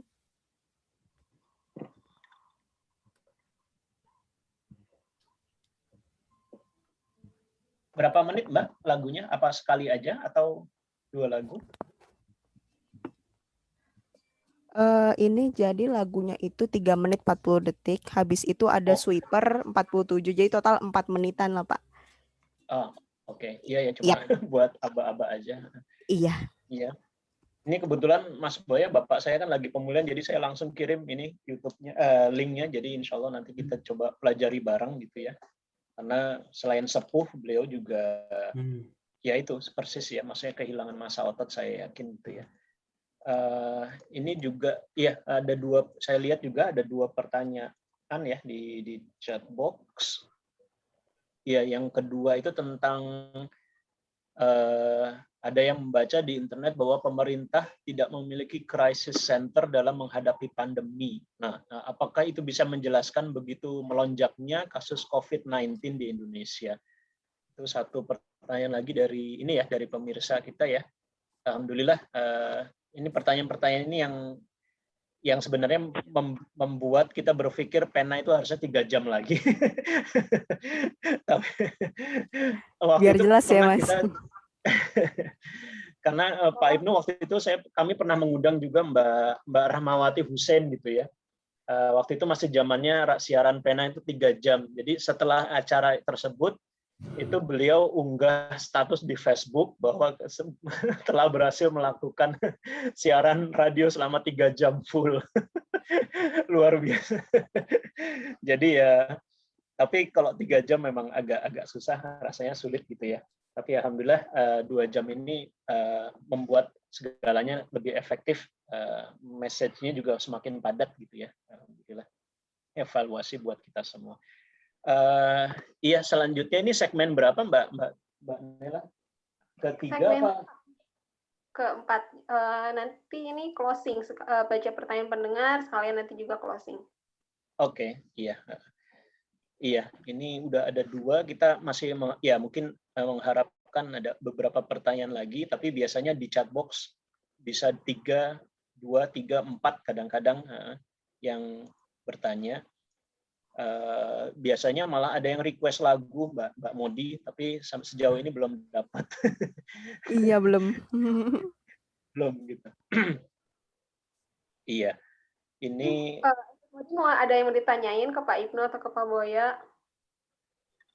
Dari tadi belum dengar suaranya. Apa, gimana?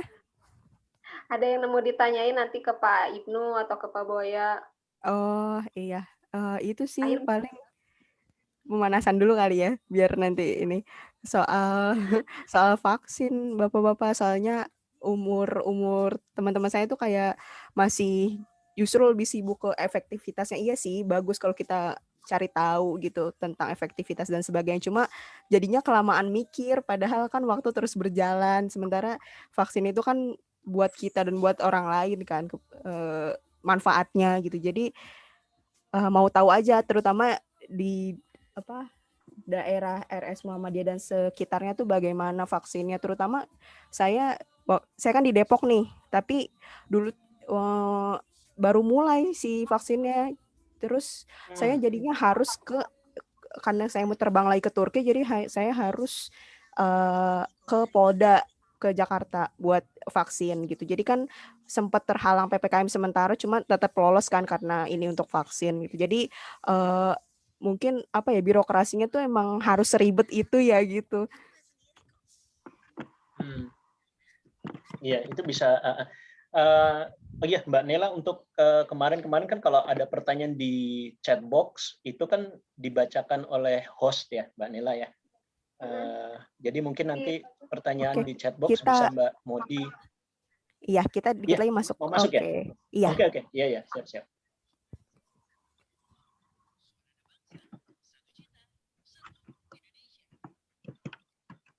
Ya, Sobat PPI masih di Pena nih, bareng Pak Boya dan Pak Ibnu juga moderator kita, Mbak Nela. Oke, nah ini kan udah ada 2 orang nih di chatbox yang bertanya. Gimana Mbak Nela, kita mau bacain dulu atau mau jawab pertanyaan yang strategi tadi? Baca dulu. Sepertinya pendengar sudah nggak sabar nih, apa ya jawabannya dari Pak Ibnu dan Pak Boya. Oh, baik. Oke. Wah, sayangnya ini anon ya. Coba dong nanti kalau misalnya ada yang mau bertanya lagi, kita login dulu biar kita bisa kenalan nih. Oke, yang pertama mau tanya ke Pak Dr. Ibnu. Tadi disebutkan bahwa rumah sakit masih banyak yang belum mendapat pembayaran dari pemerintah dalam menangani COVID-19. Bagaimana RS di lingkungan Muhammadiyah bisa berjalan dalam kondisi defisit seperti itu? Silakan Pak Ibnu. Ya, jadi pertanyaan ini selalu menggelitik untuk ditanyakan. Jadi moderator Mbak Nela, kami di Muhammadiyah terbiasa dan terlatih dengan kondisi-kondisi yang sulit ya. Bahkan Muhammadiyah dibesarkan kalau kita baca narasi dan filmnya bagaimana Kiai Dahlan menabuh lonceng untuk bisa mengumpulkan dana bagi pembayaran guru-guru. Hari ini kita ditanggung sedemikian rupa oleh pemerintah. Kita terbiasa dengan mekanisme infak, sedekah gitu ya. Jadi situasinya memang sangat sulit, tidak mudah, namun banyak hal yang bisa kita perbuat untuk menyelamatkan jiwa dan nyawa-nyawa ini. Di beberapa tempat kami itu biasanya malah berprinsip yang penting set capacity atau menaikkan kapasitas rumah sakit. Kemudian yang kedua, kita punya oksigen. Kita masih punya uang untuk membayar oksigen karena hampir seluruh pasien-pasien yang sekarang masuk membutuhkan oksigen. Sehingga banyak cerita direktur rumah sakit jam-jam segini ini adalah saya tidak berhiperbola, namun faktanya silahkan dicek di lapangan. Banyak direktur-direktur rumah sakit, para direktur mengantri, terutama yang masih kecil ya. Rumah sakit Muhammadiyah ini kan hampir 70% adalah rumah sakit tipe D. Mereka harus rela mengantri di malam hari untuk mendapatkan oksigen di depo-depo layanan oksigen agar keesokan harinya mereka bisa lagi merawat pasien. Nah, bahkan kalau saya ini kan termasuk golongan orang yang optimistik gitu ya. Banyak teman-teman yang bermazhab pesimistik ya. Jadi kita ini di Muhammadiyah terbiasa dalam situasi yang sulit ya. Bahkan 2 tahun yang lalu di saat BPJS didera defisit yang luar biasa, banyak rumah sakit Muhammadiyah yang sampai 10 bulan belum dibayar. Kita bekerja dalam situasi yang senyap, ya.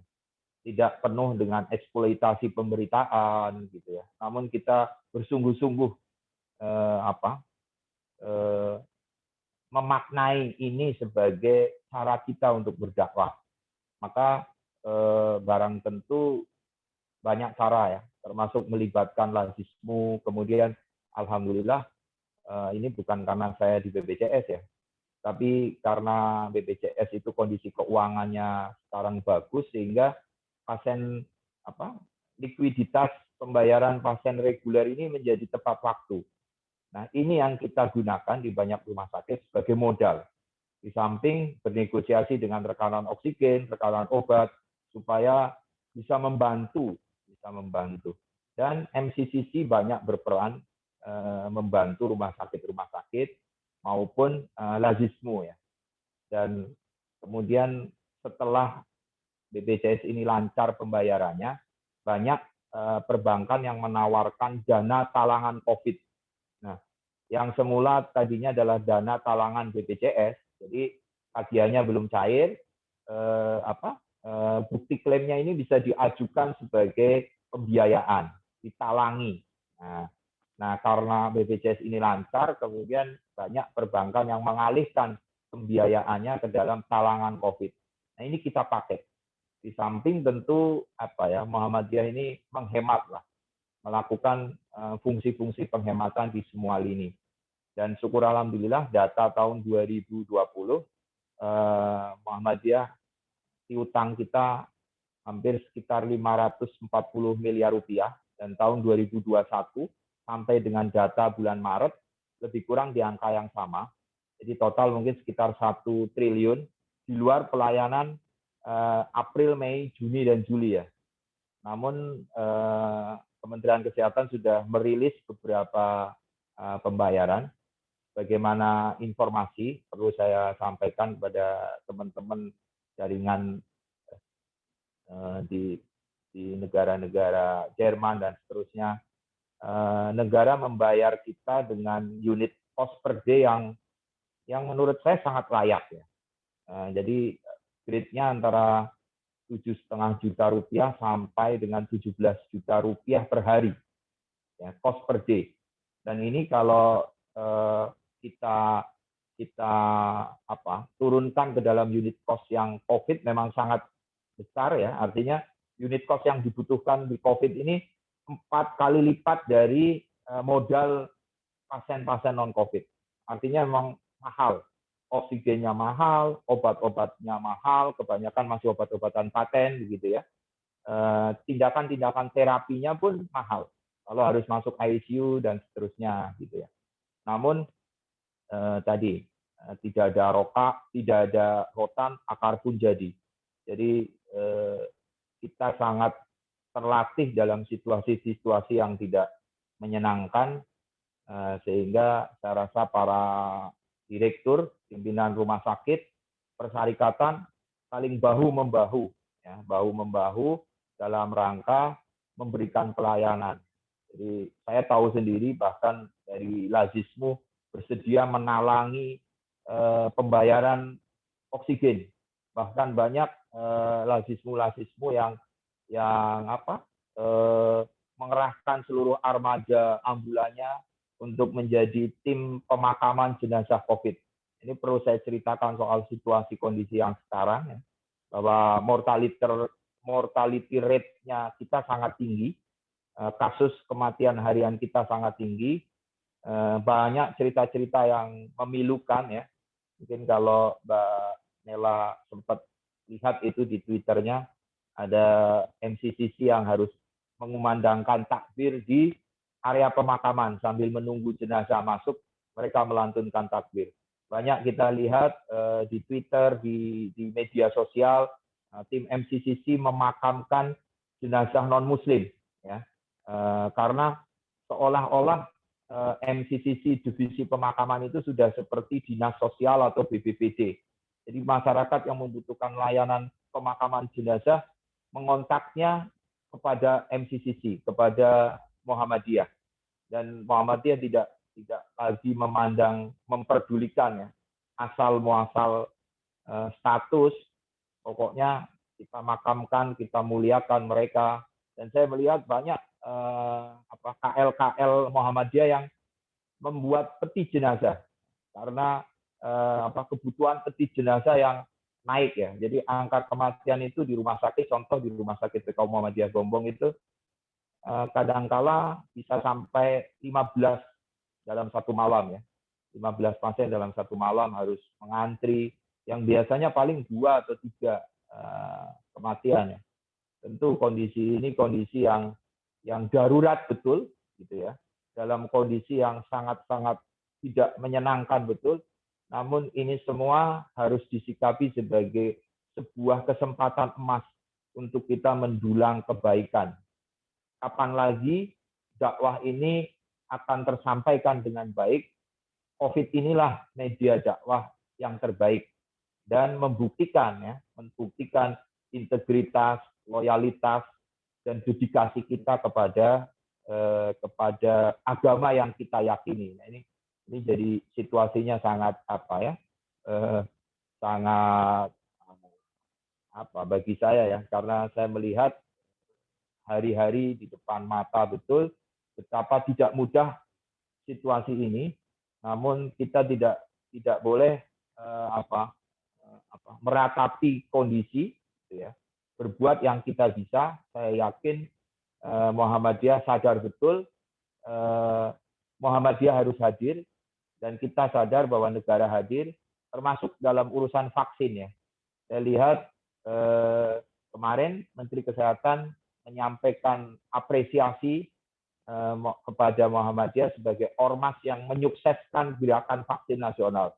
Bahkan dalam milad Muhammadiyah yang lalu pada tanggal 10 Zulhijjah, Bapak Presiden menyampaikan apresiasi atas peran terdepan Muhammadiyah dalam penanggulangan COVID-19 ini. Begitu Mbak Nela. Masya Allah, ternyata peran Muhammadiyah itu sampai diakui oleh Presiden ya Pak Ibnu. Oke, SS Madi ada pertanyaan lagi, mungkin nanti bisa dibacakan. Iya, ini ternyata udah ada yang ngantri lagi nih. Kita beralih dulu ke Pak Boya ya. Ini pertanyaan untuk Pak Boya. Katanya gini, bagaimana prospek program rehabilitasi di Indonesia? Apakah karena banyaknya pasien yang sembuh dari COVID-19 justru akan membebani RS untuk melaksanakan program rehabilitasi tersebut? Ya, saya mungkin harus mulai menerapkan apa yang Pak Ibnu bilang tadi ya. Kita harus tetap positif di kondisi apapun. Jadi sebetulnya terkait dengan rehabilitasi medik di Indonesia, karena saya pernah melakukan penelitian juga ya di Indonesia, bagaimana sih sebetulnya kondisi baik itu health profesionalnya, kemudian infrastrukturnya dan lain-lain. Dan memang sebelum COVID pun kondisi rehabilitasi medik di Indonesia memang belum optimal ya, apalagi Indonesia itu negara besar sekali. Karena berdasarkan data yang baru saja saya dapat akhir tahun kemarin, Desember, menurut Perhimpunan Dokter Rehab Medik seluruh Indonesia, dokter rehab mediknya sendiri sekarang hanya berjumlah 800 orang. Dan ini untuk melayani satu Indonesia tentunya masih sangat kurang ya. Apalagi sekarang ada beban juga untuk menangani pasien-pasien COVID. Kemudian fisioterapisnya juga masih kurang banget. Kemudian occupational therapist juga, karena saya ada datanya. Datanya dari tahun 2017 ini udah dipublikasi juga oleh tim kita kerjasama dengan teman-teman dari Unpad saat itu. Dan tentunya dengan adanya COVID ini, beban tim rehabilitasi medik akan sangat meningkat. Ini siapa tadi yang nanya? Ada namanya nggak? Nggak ada ya, Anon ya namanya, masih Anon. Iya, nggak ada Ya, namanya. sayang sekali ya. Nah, mungkin terkait karena kebanyakan yang membutuhkan rehab medik biasanya adalah yang post akut atau long term yang sudah pulang. Mungkin salah satu ide atau terobosan yang bisa dilakukan oleh Indonesia, mereka bisa mulai menggerakkan kader-kader RBM. Jadi di Indonesia itu ada RBM, rehabilitasi berbasis masyarakat. Mereka sebetulnya biasanya sudah mendapatkan pelatihan-pelatihan baik itu oleh dokter rehab medik maupun fisioterapi untuk basic rehabilitation treatment, jadi untuk aktivitas sehari-hari. Dan ini tersebar di banyak provinsi di Indonesia, di kota-kota di Indonesia. Karena saya baru saja beres juga melakukan survei tentang bagaimana sih RBM di Indonesia. Kemarin itu surveinya di Padang ya, kemudian di Goa, di Sulawesi Selatan, dan juga di Bandung. Ternyata mereka tuh memang sudah ada dan biasanya mereka mendapatkan pelatihan biasanya setahun sekali dari dokter rehab medik, kecuali yang di Bandung. Yang di Bandung itu cukup aktif dan cukup banyak sekali jumlahnya. Saya juga pernah ke Bandung, kemudian bicara langsung dengan kader-kader RBM dan mereka benar-benar qualify. Nah, dari situ untuk menangani karena kekurangan health profesional rehabilitasi, terutama yang di daerah-daerah, mungkin Indonesia bisa mulai menggerakkan kader-kader RBM ini untuk membantu pasien-pasien COVID yang sudah pulang ke rumah tapi masih membutuhkan rehabilitasi. Seperti itu, Mbak.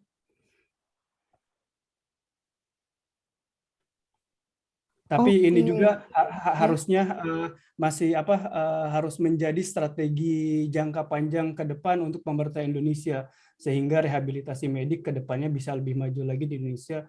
Mudah-mudahan ekonomi Indonesia juga semakin maju lagi ke depannya.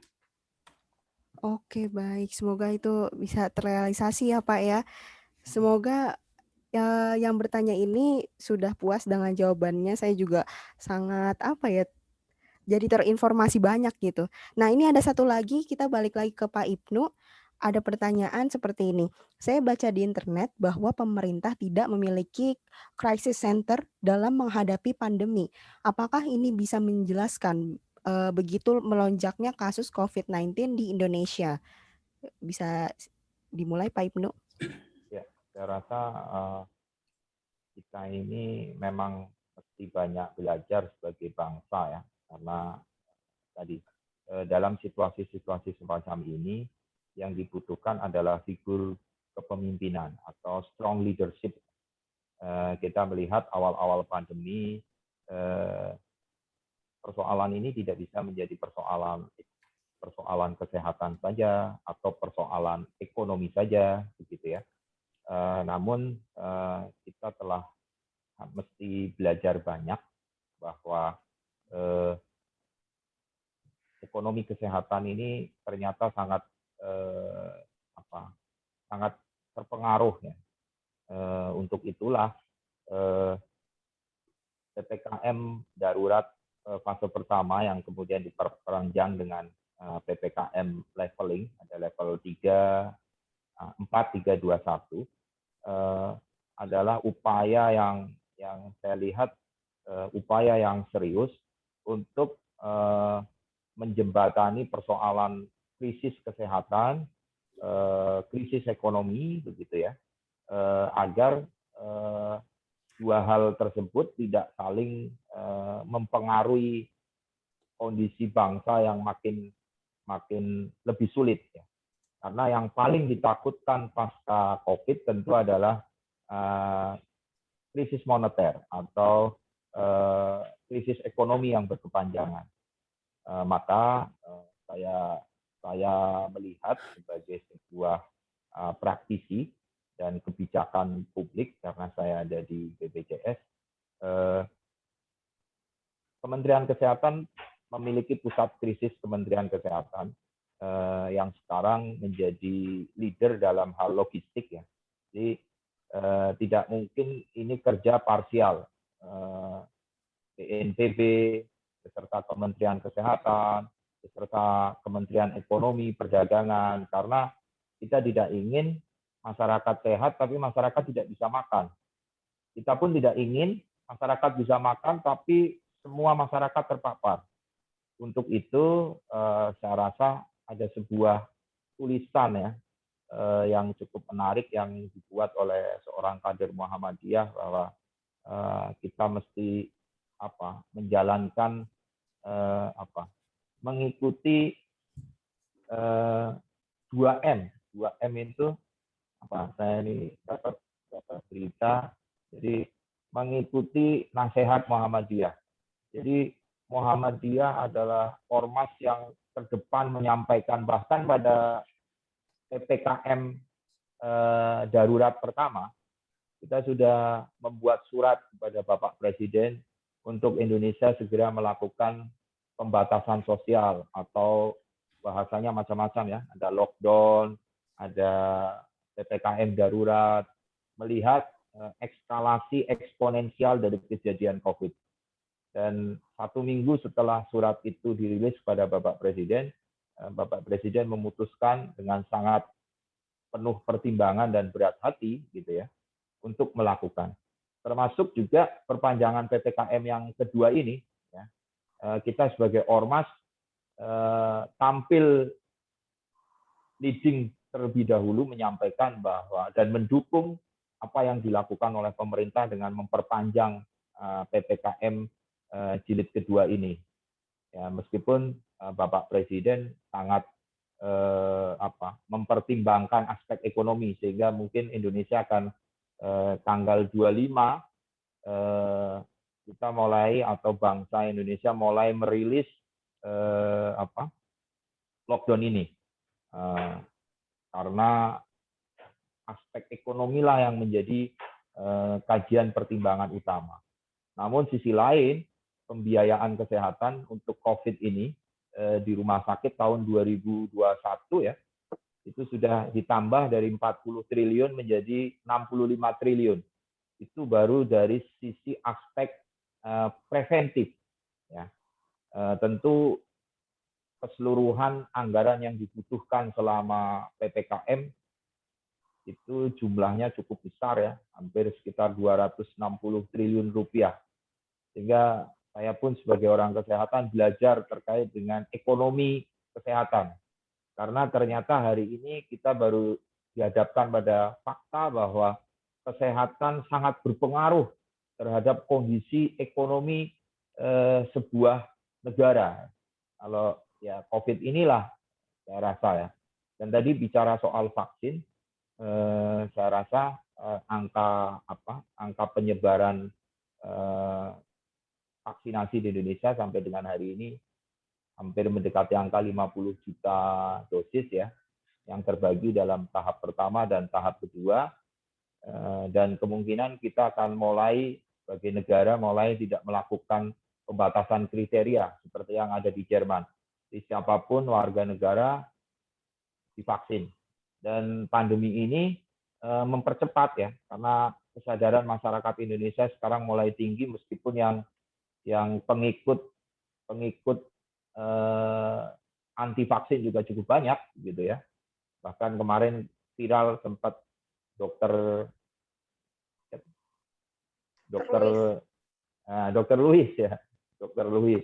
Jadi namun di masyarakat kebanyakan secara umum gitu ya, pandemi kedua ini telah menambah animo masyarakat dan TNI Polri dijadikan leading sektor dalam program percepatan vaksin di era PPKM ini.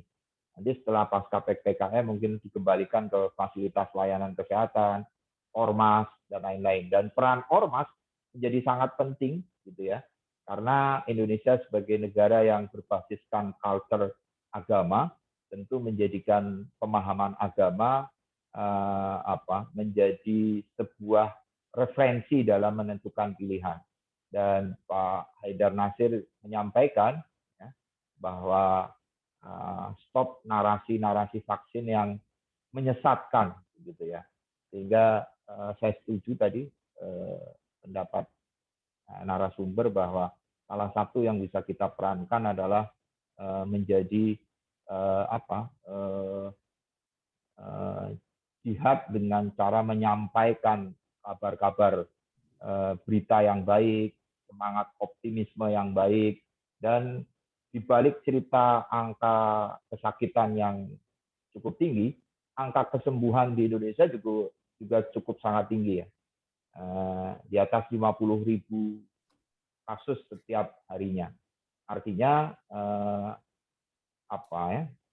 insya Allah kita tidak dalam situasi yang tanpa masa depan gitu ya.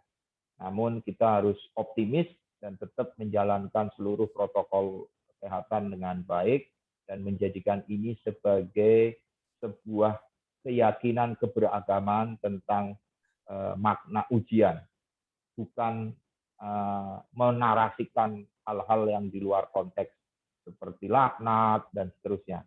Namun COVID ini adalah ujian bagi orang-orang yang sabar dan orang-orang yang beriman. Saya rasa itu, Mbak. Oke, baik. Terima kasih Pak atas jawabannya dan terima kasih kepada Sobat PPI juga yang sudah bertanya. Ini satu kalimat yang benar-benar sangat nempel gitu ya buat Sobat Siar Modi. Kalau misalnya kesehatan sangat berpengaruh bagi semua aspek itu, terutama si ekonomi itu kan. Jadi kalau misalnya SDM suatu negara tidak dalam keadaan prima, ya gimana bisa jalanin perekonomiannya gitu kan. Nah, anyway, kita bakal masuk ke penghujung acara nih. Tapi sebelum itu, SS Modi mau puterin satu lagu dulu dari Opik, judulnya Alhamdulillah. Stay tune terus.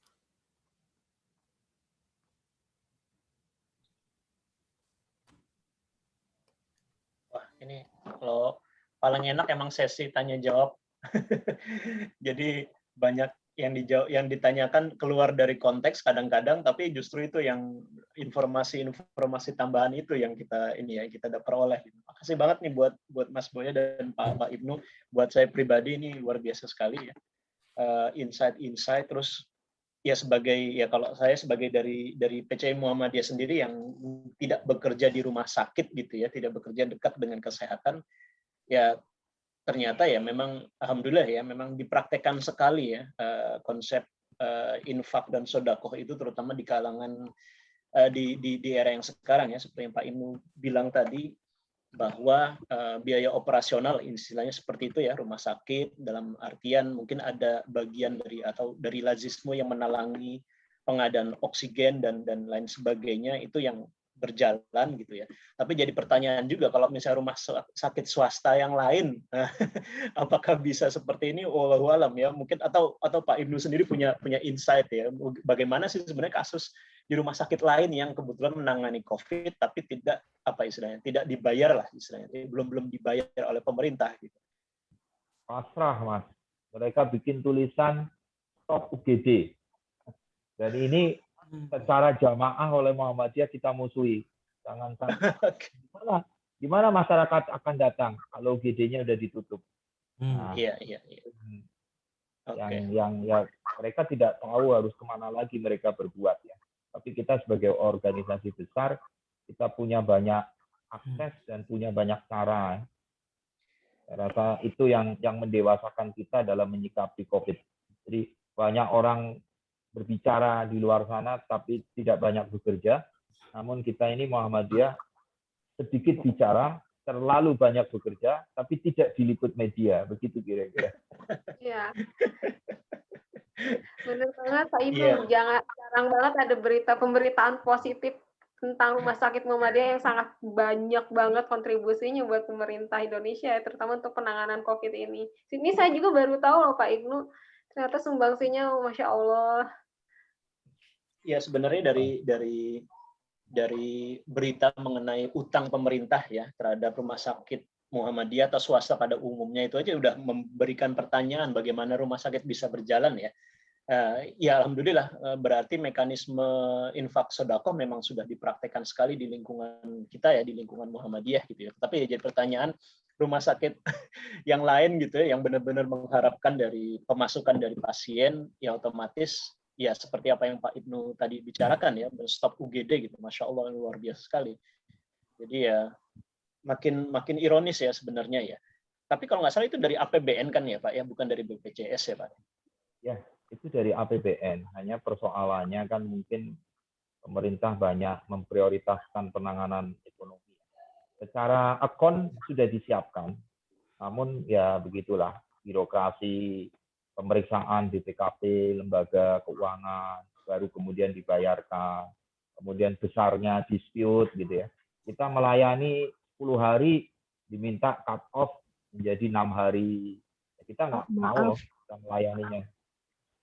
Kita mau mulai lagi. Terima kasih.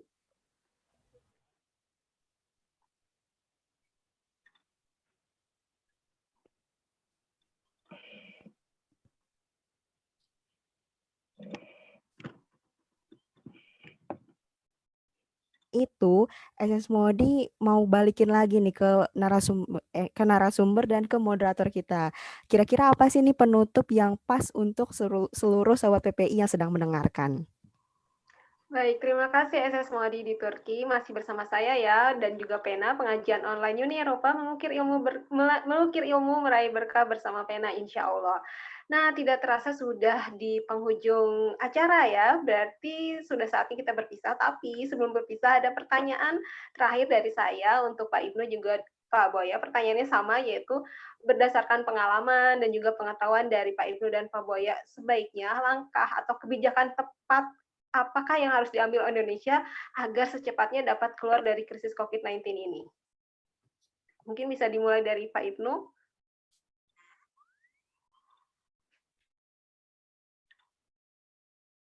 Pak Ibnu, maaf mikrofonnya.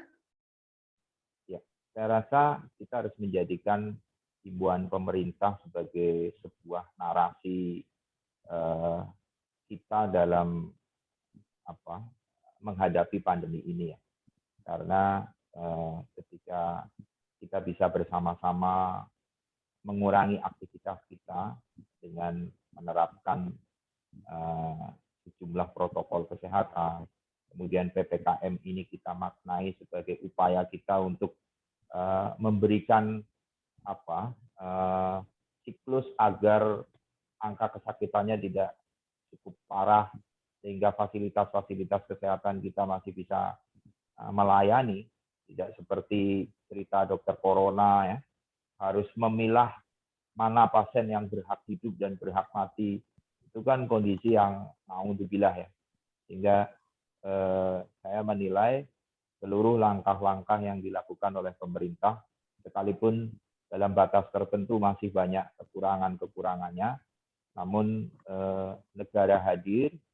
Di sisi lain, kita paham bahwa masyarakat masih membutuhkan makan, bahkan orang kita ada cameo yang mengatakan nek ora obah kalau nggak bergerak maka tidak dapat makan gitu ya. Jadi tentu kondisi ketimpangan ini tidak mungkin menafikan pandemi ini terus berlangsung dengan angka kesakitan yang cukup tinggi, karena kita akan berada dalam sebuah titik chaos yang lebih sulit lagi.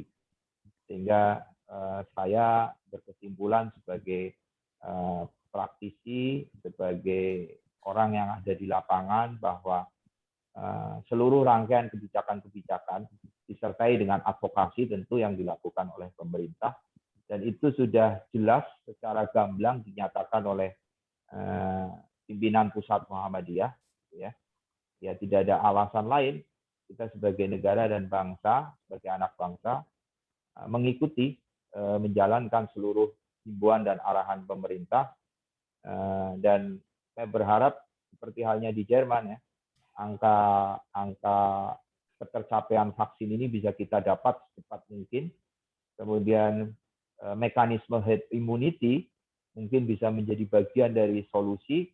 Namun jangan sampai yang terpapar mereka-mereka yang bergejala berat. Jadi karena saya rasa kita akan mencapai titik keseimbangan gitu ya, bila 50 sampai dengan 60% warga negara Indonesia ini sudah terpapar begitu ya, dan yang belum terpapar dipercepat dengan pemberian vaksin ya, meskipun pro dan kontra vaksin terjadi, namun cara sederhananya setelah divaksin, coba dicek kadar titer antibodinya.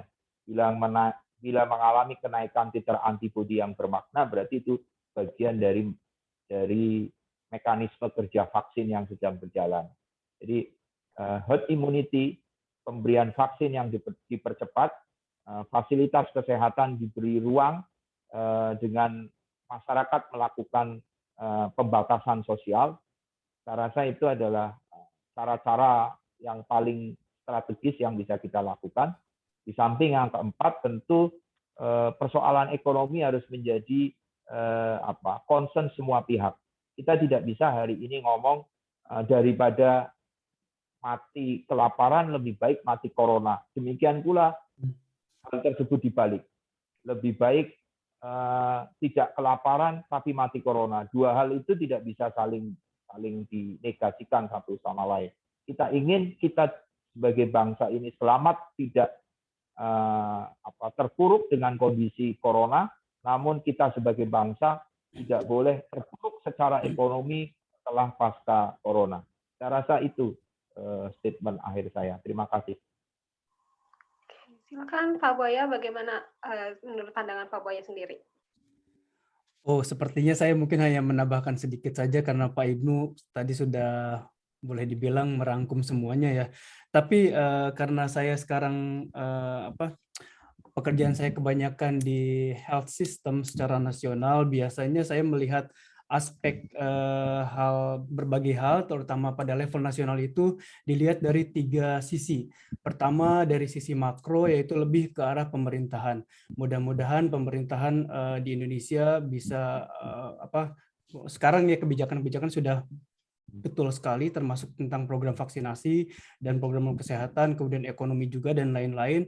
Dan mudah-mudahan ke depannya ada terobosan baru lagi yang lebih mengarahkan masyarakat juga gitu, supaya mereka lebih paham bagaimana kondisi corona saat ini di Indonesia sendiri dan supaya masyarakat nantinya bisa bereaksinya positif juga. Kemudian yang di level pertengahan, level meso itu lebih ke arah level institusi, dimulai dari institusi kesehatan seperti rumah sakit dan lain-lain, kemudian institusi-institusi lain yang terkait dengan mungkin transportasi dan lain-lain, semuanya harus bekerja sama sehingga penyebaran COVID ini tidak minimal bisa diminimalisir gitu. Yang ketiga adalah level mikro. Level mikro ini lebih ke arah level masyarakat. Karena kita tahu bahwa ujung-ujungnya masyarakat juga yang harus menyadari bahwa mereka lah yang menjadi ujung tombak. Mereka lah yang harus paham kenapa pemerintah mengeluarkan kebijakan-kebijakan tersebut. Sehingga masyarakat diharapkan harus mematuhi peraturan-peraturan yang dikeluarkan oleh pemerintah, terutama tentang program vaksinasi ini. Jangan menunggu vaksin apa yang akan datang ke kita. Berdasarkan WHO sendiri, segera vaksin apapun vaksin yang ada saat itu. Itu adalah keputusan yang paling tepat. Tadi ini juga mungkin menjawab pertanyaan SS Modi ya. Mudah-mudahan segera divaksin apapun vaksin itu yang terdapat di sekitar Anda. Dan tetap jaga protokol kesehatan karena ya kita tahu bahwa penyebarannya virus corona ini terutama Delta varian ini sangat cepat sekali. Jika kita tidak menerapkan protokol kesehatan, maka akan susah sekali kita untuk mengerem si COVID ini. Dan terakhir, seperti goal dari SDG, Sustainable Development Goal, bahwa kita tidak bisa mencapai semua goal kalau kita tidak bekerja bersama-sama. Intinya partnership semua organisasi, semua dari pemerintahan sampai dengan masyarakat harus sama-sama bekerja sama untuk menangani COVID ini. Karena tidak bisa dilakukan hanya oleh pemerintah, institusi, dan hanya masyarakat saja. Jadi oleh semua pihak. Terima kasih banyak Mbak Nela dan Mbak Modi. Alhamdulillahirrahmanirrahim. Terima kasih Pak Ibnu juga Pak Buaya, dan sudah tidak terasa 2 jam kita lalui diskusi yang sangat menarik dan juga sangat inspirasi mengenai tema Indonesia Darurat COVID, menakar kemampuan rumah sakit dalam menampung pasien. Sekali lagi saya ucapkan terima kasih untuk para narasumber yang hebat hari ini sudah hadir. Ada Dr. Ibnu, beliau adalah Dewan Pengawas BPJS Kesehatan periode 2021 sampai 2025 dan juga Direktur Utama Rumah Sakit Umum PKU Muhammadiyah Gombong, Jawa Tengah, dan juga narasumber saya yang kedua yaitu Dr. Rerbio Humboya Nugraha. Beliau adalah pakar rehabilitasi medis dari Hannover Medical School, Hannover, Jerman. Semoga apa yang telah disampaikan oleh Pak Ibnu dan juga Pak Buaya dapat menjadi sumbangsih pemikiran bagi pemerintah Indonesia yang saat ini sedang berjuang agar secepatnya dapat keluar dari krisis COVID-19 ini. Dan saya ucapkan juga terima kasih untuk sahabat dengar pena di seluruh dunia dan juga sobat PPI di seluruh dunia juga yang sudah mendengarkan dan ikut berdiskusi lewat pertanyaan yang sudah disampaikan, baik itu lewat chat box ataupun WhatsApp. Terima kasih juga pada PCIM Jerman Raya dan Radio PP Dunia atas kerjasamanya sehingga terselenggara program acara pena ini. Mari kita tutup dialog kita hari ini dengan doa kafaratul majelis. Subhanakallahumma wa bihamdika asyhadu alla ilaha illa anta astagfiruka wa atubu ilaik. Sampai bertemu lagi ya sahabat dengar pena dan juga sobat PPI di program acara pena bulan depan. yaitu pengajian online Uni Eropa mengukir ilmu meraih berkah bersama Pena, insya Allah. Saya Nela dari Pena Indonesia dan juga seluruh tim yang bekerja sama dalam program acara ini pamit dan siaran saya kembalikan kepada Sobat Siar Modi di Turki. Wassalamualaikum warahmatullahi wabarakatuh. Waalaikumsalam warahmatullahi wabarakatuh. Waduh, gimana nih Sobat PPI? Di tengah banyaknya berita-berita ya, entah itu betulan kah atau itu hoax kah. Nah, sekarang nih Radio PPI Dunia bareng Pena menghadirkan narasumber-narasumber yang insya Allah ini tuh yang terpercaya nih sumbernya gitu. Ini loh yang terjun ke lapangan langsung gitu. Nah, Isis Modi sih berharap ya semoga apa yang tadi sudah narasumber-narasumber kita sampaikan itu bisa apa ya, menambah kepedulian kita untuk tetap menaati protokol kesehatan, terus nggak usah keluar rumah dulu deh kalau misalnya nggak mendesak atau nggak perlu banget. Dan kita yang penting banget nih, kita harus berserah kepada Allah, bukan menyerah ya, tapi berserah, yaitu udah ngerahin semuanya, udah makan yang sehat, udah menjaga protokol, kita serahin semuanya ke Allah, semoga Allah melindungi kita, amin. Nah, yang highlight banget nih di penghujung acara kita tadi yang SS mau didengar dari narasumber-narasumber kita bahwa virus ini adalah musuh kita bersama. Ya, jadi kita juga harus lawannya bersama. Ini pemerintah sudah berupaya untuk apa ya, memberikan regulasi-regulasi yang menurut mereka terbaik untuk kita. Jadi kita juga harus menjalankannya gitu. Apalagi kita dapat input yang baik ya dari Jerman dan semoga kita juga bisa berkaca dari Jerman dan negara-negara lain yang udah mungkin lebih baik untuk menanggulangi virus ini. Oke. Kalau gitu terima kasih buat Mbak Nela selaku moderator, juga Pak Boya dan Pak Ibnu selaku pembicara pada Pena kali ini. SS mau dipamit undur diri, tapi jangan kemana-mana karena abis ini ada SS Magda yang bakal on air. Tetap sehat, tetap semangat, dan jangan lupa bahagia. Wassalamualaikum warahmatullahi wabarakatuh. Radio PPI Dunia, suara anak bangsa, satu cinta, satu Indonesia. Waalaikumsalam warahmatullahi wabarakatuh. Alhamdulillah lancar siarannya di radio, di streaming juga alhamdulillah lancar, dan ya alhamdulillah sejauh ini nggak pernah ada problem lagi ya Mbak Nela. Karena beberapa kali siaran di awal-awal dulu sekali tahun 2019 awal itu kita sempat ini karena persoalan Zoom ya, waktu itu Skype ya, kita pakai Skype ya Mbak Modi mungkin perlu tahu juga, dulu kita sempat mengandalkan Skype, tapi ternyata berat sekali Skype itu. Jadi setelah kita pindah ke Zoom, setelah kita agak sedikit eksperimen dikit lah, mencoba ke Zoom, ternyata lebih enak dan format Zoom-nya lebih oke lah dibanding dengan Skype ya. Ya, alhamdulillah seperti itu. Dan makasih Mas Boya, Pak Ibnu yang sudah meluangkan waktu malam minggunya ya 2 jam yang tadinya mungkin bisa buat keluarga, tetapi harus mendedikasikan dirinya untuk masyarakat banyak sekali lagi gitu ya. Ini penyampaian informasi yang sahih, yang besar, itu yang benar, inilah yang saya rasa perlu kita ini ya galakan ya. Seperti yang tadi apa namanya ya lucu juga ya, maksudnya kita sedikit bicara banyak bekerja tapi tidak diliput media juga. Jadi akhirnya pihak-pihak eksternal yang memang harus mengangkat ini ya, seperti Pena dan Radio PPI Dunia yang mestinya kita proaktif ya mencari berita seperti ini ya, berita-berita baik. Ya insya Allah ini juga sebagai dakwah syiar kita juga ya, ada wabil khusus buat PCIM Pimpinan Cabang Istimewa Muhammadiyah Jerman Raya, dan fungsi-fungsi meningkatkan public awareness dari Radio PPI Dunia, insya Allah seperti itu. Ini juga Mas Boya mungkin ada yang mau disampaikan.